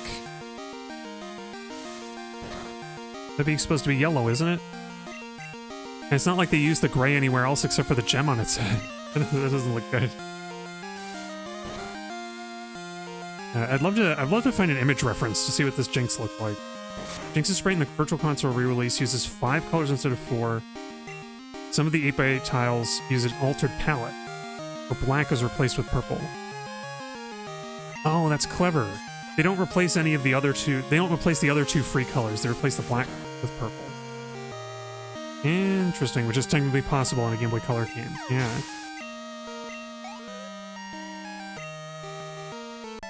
Because I don't know that the black and white are like strict. I don't know that they strictly have to be black and white as 2 of the colors in the palette, but I know that they usually use those for at least the Game Boy Color games. Because I think that was probably more of a design constraint rather than like a technical one. They just decided to do that way, so that's interesting. Not sure if it means the game would require Game Boy Color or if it would be doable on Game Boy Color enhanced games. Oh, that's, yeah. Because I don't know if I don't know if Pokemon Yellow ran on the Game Boy Color or Game Boy regular. Maybe it did. I have a feeling it was designed for the Game Boy Color though, and like maybe it was not compatible. So yeah, it might be only Game Boy Color, like you're saying. Like you suggest. Yeah, we don't have a lot more trainers to fight now that I think about it. So we might have to do my old strategy. Oh, let's check on the egg while we're here. Must be close to hatching. Crossover, why don't you get some, like, half XP from being in the battle? Oh yeah, and there's the trainer in the water, but we can't get to him. They could technically have had it so that all pallet handling was disabled when running on regular Game Boy, and then it could run despite having lesser B. Oh, yeah, yeah. You kind of maintain some backwards compatibility with the cartridge. And the more advanced stuff is only active while playing on the Game Boy Color, yeah. Because there's got to be some way, I don't know how they do it, but there's some way that they can detect the hardware. Some, like, bit or something that's in there. It would have been quite a bit of overhead, that's true, yeah. Ooh, speaking of, Crossover is faster than a Starmie, okay. So, okay, I think we can knock it out while it's trying to recover, as long as we don't miss. Because it will try to do an attack, now that its health is higher. Nice. Good job, Crossover. Game needs to have both in the code, pretty much, and choose on the fly which method it needs. Oh, yeah. Yeah, because otherwise you would have to have, like, 2 separate ROMs and then you load them separately. That would be miserable. Okay, Crossover, I want you to try and knock out this Execute. It's only grass type, but it'll take some damage from Fury Cutter. Just don't miss. Yeah. I said just don't miss a little late. Yeah, Crossover is good. I've never gotten to use Fury Cutter as much as I have in this stream, in this playthrough. Or in the stream, I should say. I was using it on my Kricketune a lot. Like, I just Fury Cuttered through the grass gym, but otherwise it's just, like, such a high-risk move. It's so easy to, like, lose your build-up, lose your momentum. And because it's not fixed like rollout, like you kind of have to like choose to give up on it, which makes it harder. Oh, Japanese Yellow wasn't even Game Boy Color enhanced. Really? Now that's interesting. GBC enhanced games have more primitive coloring, while the exclusive games could take it full advantage. Yeah, yeah. Because I think... Excuse me. Because I heard that, Gold and Silver, not Crystal, but Gold and Silver can actually run on regular Game Boys. And they just wouldn't have... They'd probably be harder to see, because some of these color palettes are really close to each other. Or some of these color palettes stand out more in color than they would in grayscale. But I'm pretty sure I seem to remember Crystal has, like... I feel like you might have mentioned this on Maka last time, that Crystal has an expanded tile set, so it... that's too much memory for a Game Boy to handle. But it makes sense. I think the Red and Blue must have come out around the time, or not Red and Blue. Gold and Silver must have come out around the time that not everybody, like Game Boy Colors were not as ubiquitous yet, and they wanted to be able to reach the full market. When you got to Burnt Tower, yeah, right, because Burnt Tower had its own tile set. Yeah, they had. And the Dragon's Den, like, meeting place as well. Those are, like... Not to mention the Ice Path. Because I think the old Ice Path just had a palette swap from the normal, like, cave colors. And in this game, they gave Ice Path its own unique tiles. Yeah. You guys had pretty basic tile sets, it's true. Oops. Hang on, let me do one of these. Okay, no worries. Don't need to acknowledge that. I find it's always best to just be like, oh, I'm gonna clean this up. Don't give him attention. Just get him out of there. But yeah, it's nice. I mean, maybe the lack of constraints, maybe the lack of such strict hardware constraints is kind of why Pokemon has, like, slacked lately. Yeah, yeah, smush them with a tissue. I mean, in real life, if I'm taking care of a bug in the house, I like to try and catch it under a glass, or not a glass, but like a plastic cup, and toss it outside. It'll probably still die outside anyway, but at least I can, like, pretend like I've tried to preserve the life of this invading creature.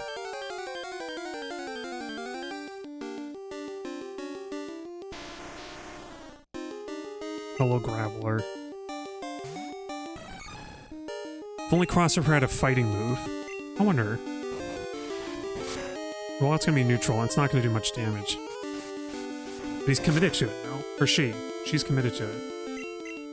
I want to see. I want to see if we can get some good stats for this Graveler. Because Graveler have good, like, defense and attack stats, I think. Yeah, that's true. You're right. I shouldn't compare stream bots to bugs, because it's not fair to the bugs. I like bugs. It's why I've had a bug on my team in each of these 3 playthroughs, in Gold, Silver, and Crystal. Now I've had a bug team. Bugs are made to live outside. Some of them are. Like, house spiders have adapted to live indoor, like, in shelters. And house centipedes, I think, to some extent. Now this... I gotta wonder... Wild Pokemon are supposed to be random, but it feels like they're making... Maybe we just got some bad luck with these rollouts. Or, like, quasi-good luck, I guess. Okay, I'm gonna move Crossover out of first place. Yeah.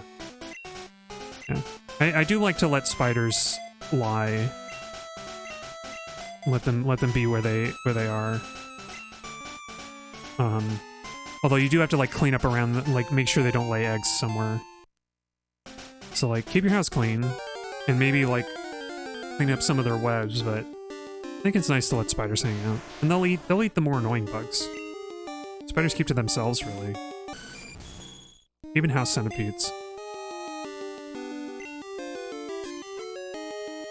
Yeah, it's not like they're gonna eat you anyway. Yeah, that's true. Ain't no Shelobs in the real world. Oh. Wow, Rapscallion is just floating and is like, wow, is that what an earthquake looks like?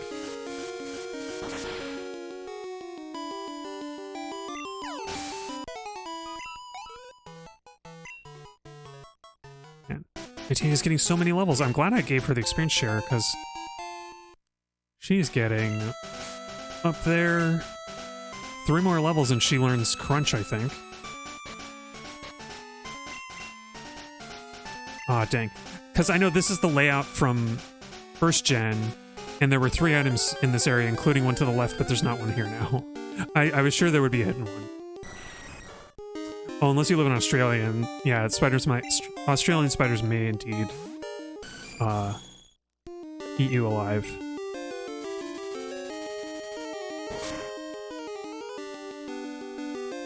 I think it is alive, because the way spiders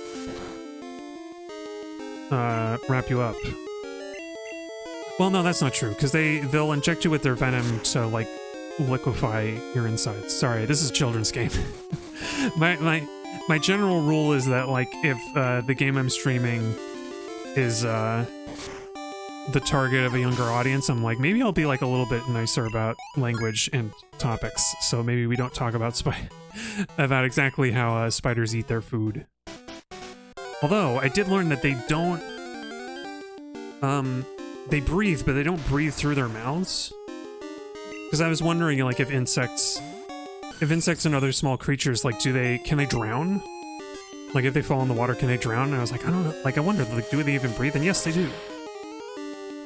They have tiny little holes in their exoskeletons so that they can take in air. But I think their lungs are, like... They don't have lungs exactly. They have, like, I don't know, something about the way their organs are connected up is, like, kind of, like, floating around inside their bodies. As long as they aren't anaerobic. Yeah, that's true. Because they need oxygen. You need oxygen to be able to process stuff as part of a synthesizing food or whatever. I forget how it is. Oxygen is the source of most life. Yeah, that's true. And if they're in water, they're not going to be able to get it. Yeah, because if you're in water, you need to be able to filter out oxygen properly as like a special adaptation. Like fish. That's why it's so hard. Or that's why it's actually really involved to keep fish as a pet, because you need to provide not only the proper acidity, but also the right oxygen concentration in their water tank. We should just figure out how to grow gills to supplement our lungs. Maybe. They would have to be, but could you imagine having gills and like, you have to like clean them and stuff? Like extra part of yourself that you have to keep clean, and like if you get, like you would open yourself up to more, I think, like kind of lung diseases and stuff. Like, because the advantage of not having lungs being out of water is that there's a lot of like distance between like your larynx and your bronchial tubes and stuff from the outside world, so like you kind of have some protective layers. I don't know, if humans spent a lot of time in the water, maybe we would develop gills or something. I don't know. It's just like, it doesn't seem all that practical to when you're not spending a lot of your time in the water, or all of it. Oh, there's a hippo. Okay. You know what, I'll just use... I have a regular potion. I don't have a regular potion. I'll just use this on Christopher. Here you go, enjoy a potion. Yeah. I personally, like, if I had to pick between having gills and, like, remaining without gills like I am, unable to breathe in water, I think I wouldn't choose it. Because I'm imagining extra maintenance. And, like, extra, and, like, you know... If this is something where, like, all humans suddenly had gills, and, like, medical professionals know what advice to give you, and, like, how to treat diseases associated with them, and, like, proper, you know, hygiene and stuff, then maybe it would be worth it. Oops. Sorry, I wanted to move Kahlo, not change his moves. If you had those plants from Harry Potter where you grow gills, and then they just disappear after a few hours. I don't know, I thought that was painful, wasn't it? I don't know. I feel like that would be a really uncomfortable process. Like, I would sooner just get in, like, a diving suit and wear a,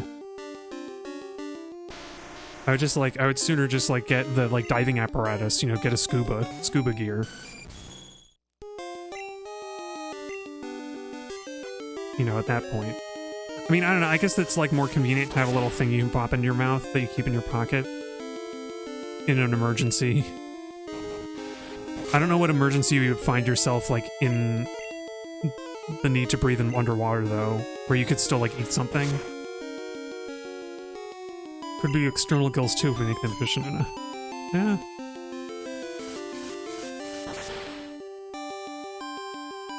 I mean, it sounds like some of those hypotheticals that you see on, like, random sites that, like, YouTubers will video themselves doing. Where it's like, would you rather have...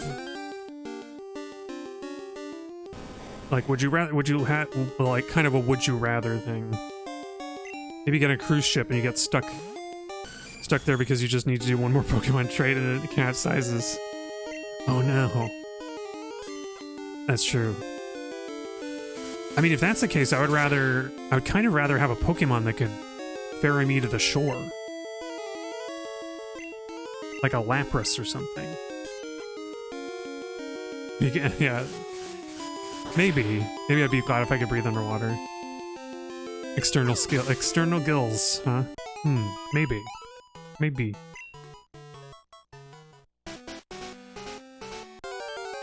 Oof.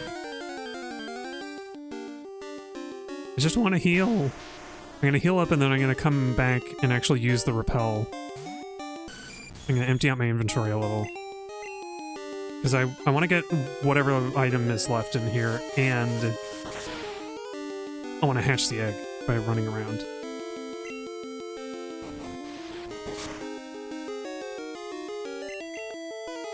Well, if we could filter out the oxygen from water into a tube that you could breathe from. I don't know if there's enough oxygen in most water. Maybe like electrolysis? That's kind of an energy intensive process though. Might be possible to extract enough compared to how much we would actually need. I mean, that's the other thing is you would get, well, the trouble though is you don't need just oxygen, you need nitrogen too. You would get the bends if you didn't get enough nitrogen. So like, you know, oxygen on its own is not enough to breathe comfortably. It'd be quite bad. Oh, not this box. The problem with your diving suit is the oxygen can run out. Yeah, that's true. But there's not a lot of nitrogen in water, and nitrogen actually makes up more of our breathable air than oxygen does. It's kind of important. Oh, I've been holding this dragon fang, which I don't need. Okay.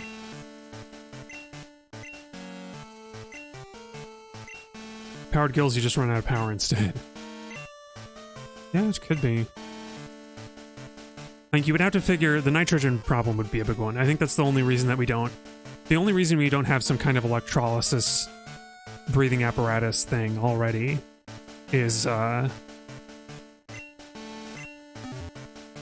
additional need. Oh, freaking, I think I'm going to take Dana out of the phone. I forgot to go fight her. I forgot that she wanted to battle.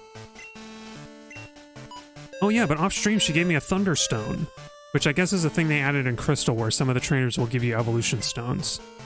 Because that was a big issue back when we were evolving Pokemon in Gold, but I just traded them back. Luckily all the stone evolution Pokemon just are only first gen, so I was able to trade them back to first gen. But now I have a Thunderstone that I'm not going to use for anything. Oh, that's right, I forgot to move around. I forgot to put Titania in first, because she's the highest level. She'll actually help us avoid encounters. Okay. Okay, well, Rapscallion, you get a little bit of experience from this, I guess. You're trying to figure out if you could breathe pure oxygen as long as the pressure was low enough. There was the same oxygen per breath as regular air. Well, because I'm pretty sure that... I mean, don't quote me on this. I'm pretty sure that we need... You would need some other gas, I think. I think what the nitrogen in the air does is that it... I'm not sure. I'm actually not sure. I'm pretty sure that there's some reason... Because we put nitrogen in... Like, nitrogen is part of the mixture that goes into scuba gear tanks. And I think the reason is that it mimics our normal environment. And nitrogen is like... Nitrogen is a chemical that is safe to breathe. But, I don't know why exactly. I think it's like... Because the thing is... Okay, here's something that's a little unnerving, but I think useful to know. Yeah, there's gotta be some... my guess is that it's just cheap. It's just easy. You can just, like... You can just compress, like, regular old air with its normal, like, nitrogen and oxygen levels. You know, you just get a compressor and you put the chemicals you need in it. But what I wanted to touch on, the thing is that you would get away with having pure oxygen in your tanks for a while and you would not notice it because... Oh, I thought I got spotted by this guy again, but it was just Repel. You wouldn't notice it right away because... And this is the kind of, this is slightly unsettling, but I think it's a useful thing. Is that if you're breathing only pure oxygen for a while, you won't notice as long as the carbon dioxide is being filtered away as you exhale. Because your body, like, it's kind of hard to detect oxygen in blood or whatever, like in your own blood. so on. So your body doesn't do that. Like when you feel short of breath, it's because you have too much carbon dioxide in your system. And so your body will recognize that, and like you'll be alerted to it. You'll feel the need to breathe in more. But if you're only breathing oxygen and all of your carbon dioxide is being taken away, then you won't notice, and you'll eventually, like, I don't know, you'll eventually like kind of get high on the oxygen and kind of lose yourself. I'm not sure exactly what happens on pure oxygen, but it's like not great. Especially if you're underwater and you kind of need to be aware of your environment and like, you know, come back up for air, for actual air.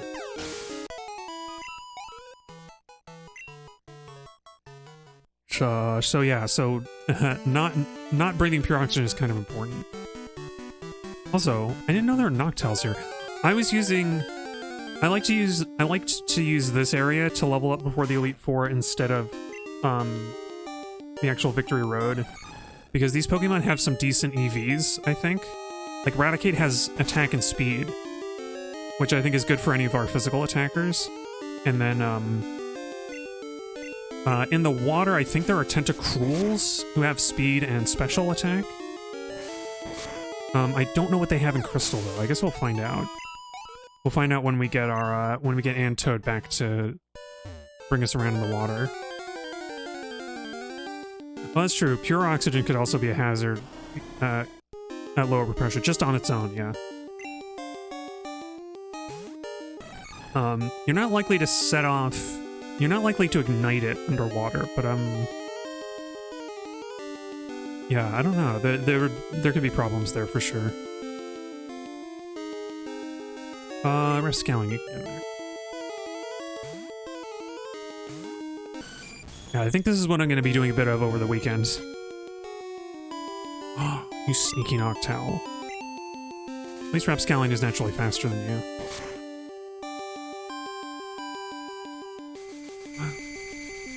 Asp. Do I have an awakening? No, I picked one up in Pokemon Pearl. And so I felt like, oh, I might have an awakening, but no, I don't.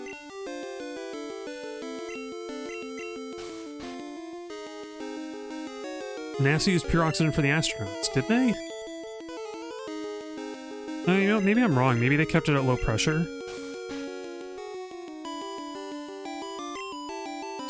Oh, maybe...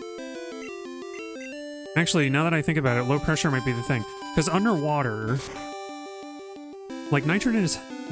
Well, nitrogen is lighter than oxygen. But if you had oxygen at low pressure, and you only released it for breathing at low pressure, that could become a problem. Underwater, where like you kind of need to maintain pressure. You need to maintain pressure underwater so that like, your tanks don't get crushed. So, probably it made sense to use nitrogen. Maybe they don't need to do that anymore, then. 1 bar of oxygen is breathable, but will cause damage after some time. Yeah, to mimic the regular concentration in the atmosphere. That's interesting. Huh. That throws a wrench into my whole conception of things. You know what? Maybe I got it backwards. Maybe I think I misremembered. Early in the history of people diving, I think they used nitrogen instead of oxygen to breathe. Because at the time, they would have known, like we know now, that nitrogen is the largest single component in breathable air.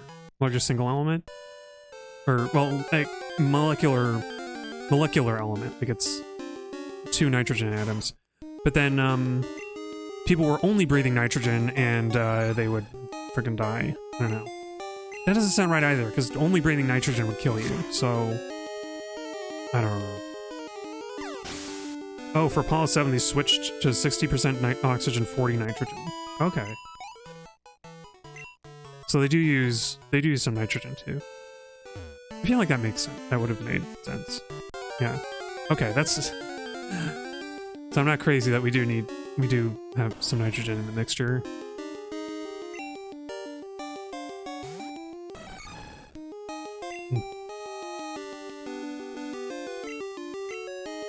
Yeah, no, we switch to ramp scalion. Oh yeah, for sure. Oh, because Apollo 6 was the one. Was Apollo 6 the one where they there's an electrical fire that, and like the door, they couldn't open the door because of the direction it was supposed to open, and it was like the most, at the time anyway, it was the most deadly accident at the in NASA. It might have been Apollo 6 or one of the previous Apollo missions. Because it was, yeah, pure oxygen was part of the problem, but it was also other stuff for sure. I mean, the pure oxygen fueled the fire, and then it didn't go out. It was really bad. Or was that Apollo 1? And it really took until 7 to change the concentration?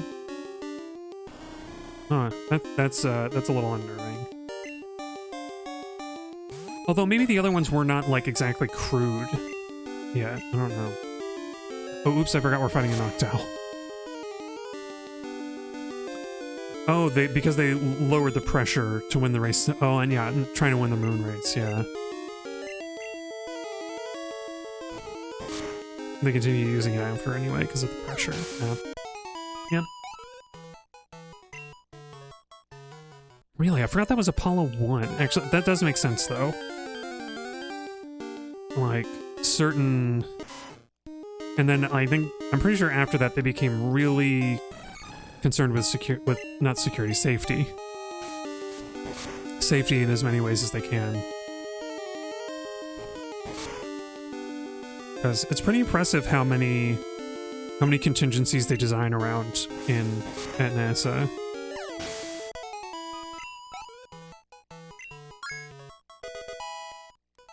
Because there's also that, like, there's that, like, tower, that little tower that's on the top of the like, Saturn rockets. That was supposed to be, I think it was supposed to be if something went really wrong, they could detach the capsule, and that tower has, like, a rocket to, like, pull the capsule away if the rest of the rocket is, like, falling over or something. And I don't know if they ever had to use it, but, like, that's how in-depth they got. Not to mention all the programming stuff. Like, they have some very strict programming rules to make sure that their software is as foolproof, as failure-proof as possible, which is... You can only go so far, but they did really... There's some really good principles.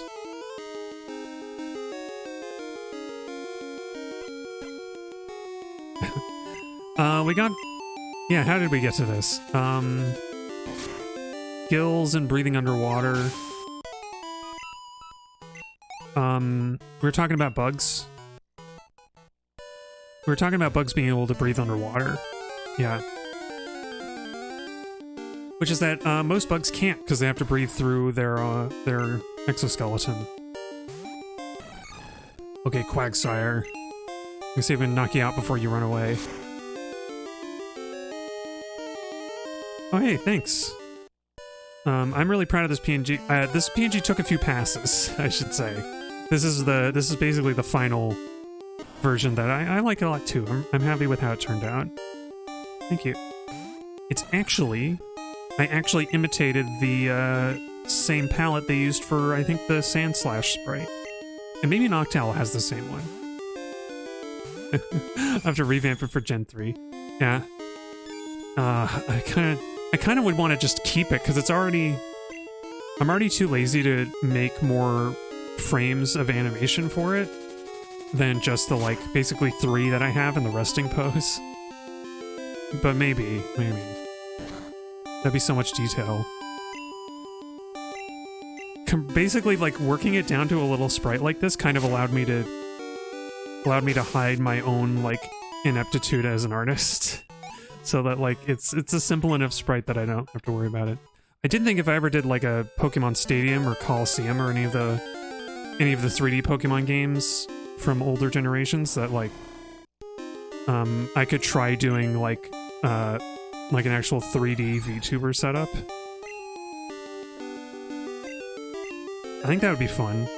It'd be fun to, like, make a low poly Platypete to be on stream. But setting up VTubing on a Linux computer is complicated. Oh, during the Game Boy games, music was 4-bit, but for color it was 8-bit. I guess that would only be for the color exclusive games, right? Because I think we were talking before about how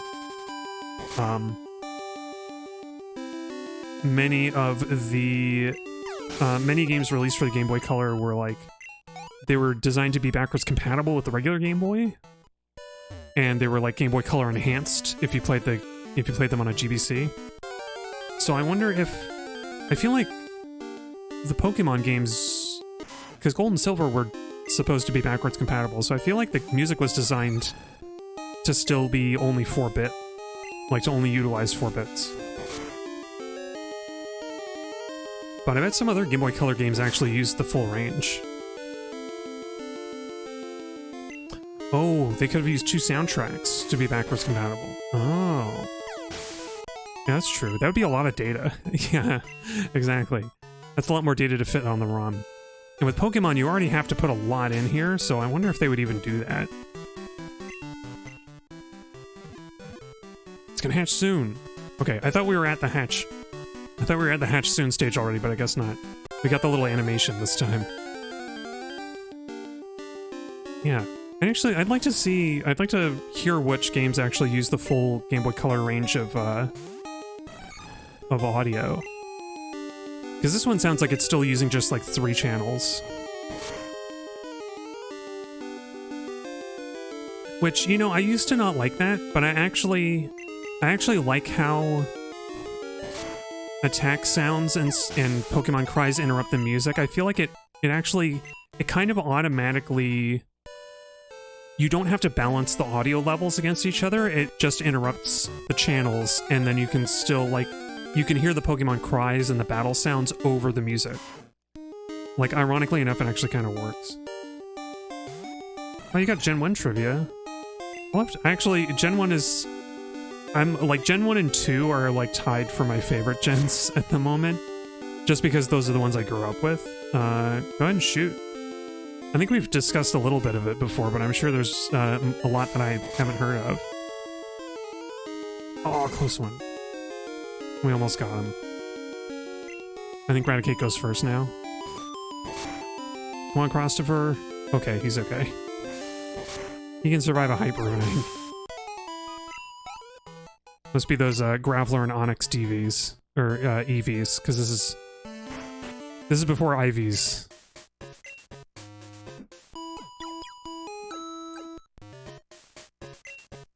Proposed game, it wasn't meant to be Mewtwo. Oh, it wasn't meant to be just Mewtwo. You were also supposed to battle Green. Oh, yeah. Because they do that. They bring Green is in Pokemon Let's Go, which I thought was interesting. And that was always the intention, huh? Because that's when she... I mean, spoilers for Pokemon Let's Go, I guess. But Green shows up in the in Cerulean Cave.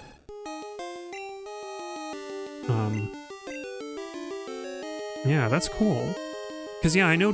I've seen, like, there's, like, old concept art and stuff for, like, the three trainers. Red, blue, and green, but green didn't make the cut. Yeah. I didn't know that she was originally slated to be, like, the... I don't think... Yeah.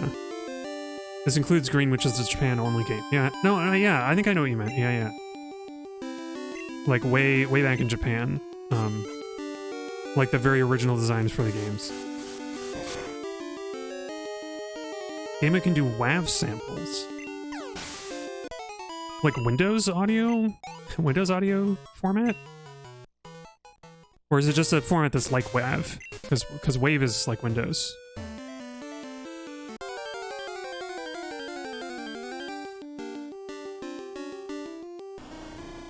Apparently for post-game they had an idea that Professor Oak was the final post-game boss. Yeah, isn't there some... But they scrapped it, obviously, yeah. Isn't there some, like, in-game data where you can, like, hack your way into fighting Oak and he has, like, a Tauros? And, like, whatever Pokemon neither you or the other your rival picked? Something like that? Or maybe that was a ROM hack. I feel like people have ROM hacked that. But yeah, I remember hearing something about that. Like, that's the only thing I remember is that Maybe he was supposed to have a Tauros, because Tauros is really strong. And they, oh, I think for Pokemon Emerald Rogue, for the ROM hack, Pokemon Emerald Rogue, they did Oak as the very final guy after you beat the champion. Oh, there's a Mew glitch you can do to fight Oak, but there's no legitimate way to battle him, yeah.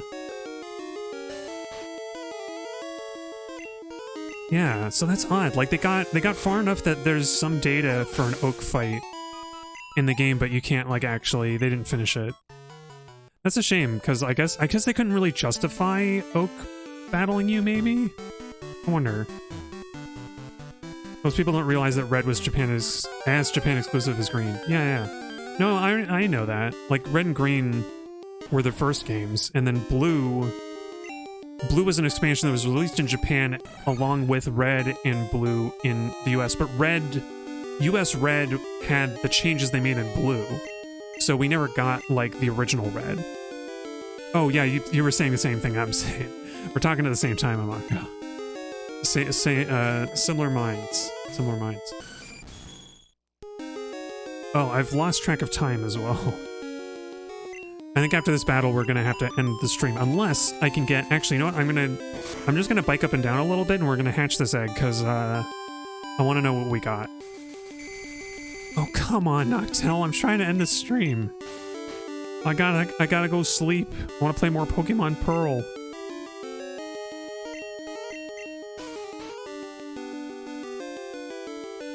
Yeah, people always say Green was Japan exclusive, forgetting about Japanese Red and Japanese Blue, yeah. I think it's easy, it's an easy shorthand to refer to Green as the one that had different sprites and stuff. But it's true. We can't forget. And I've seen what the cartridges look like. They had their own unique decals.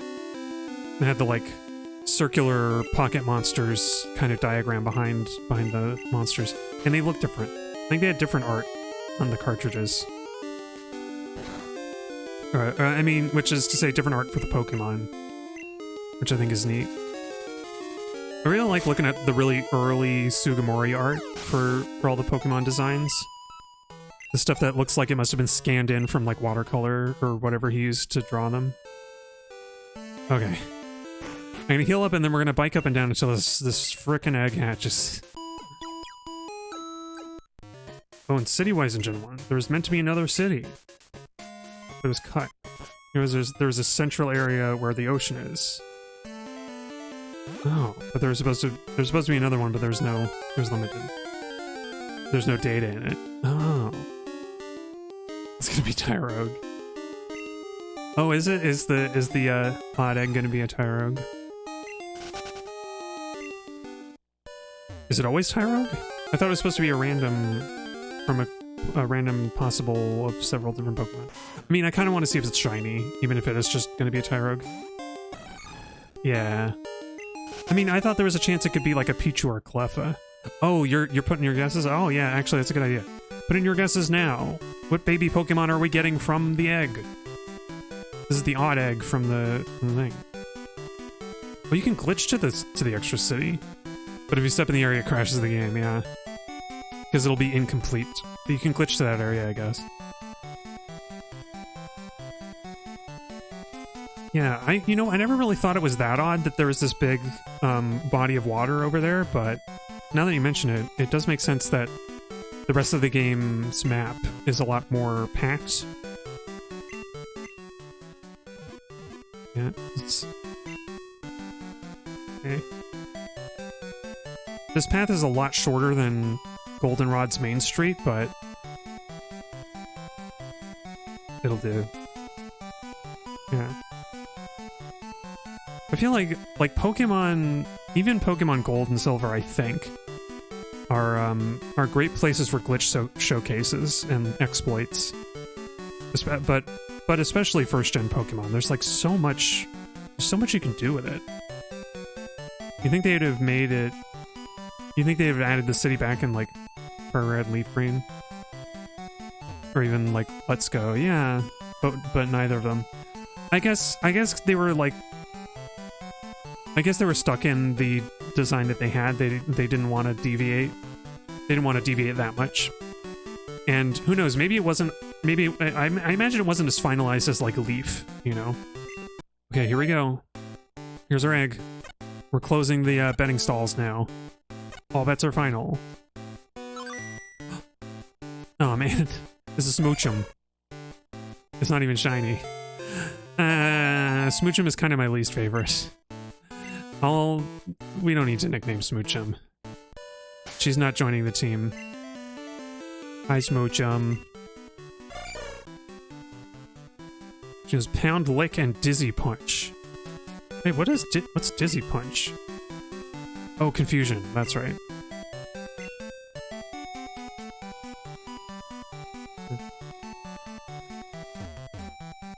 The Ferology were meant to be relatively faithful. Yeah, it would be weird to see a new city on the map for those. Even though they did make a lot of changes, I think.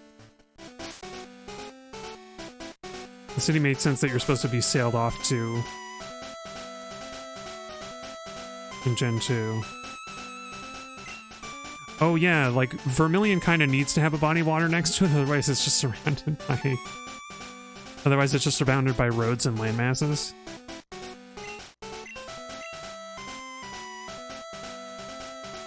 Okay, I kind of want to... You know what, I'm gonna go outside the cave, actually. I don't want to end the stream on this music, even though I like it.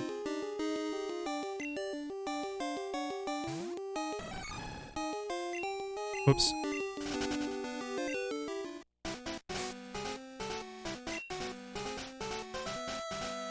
Oh, wait.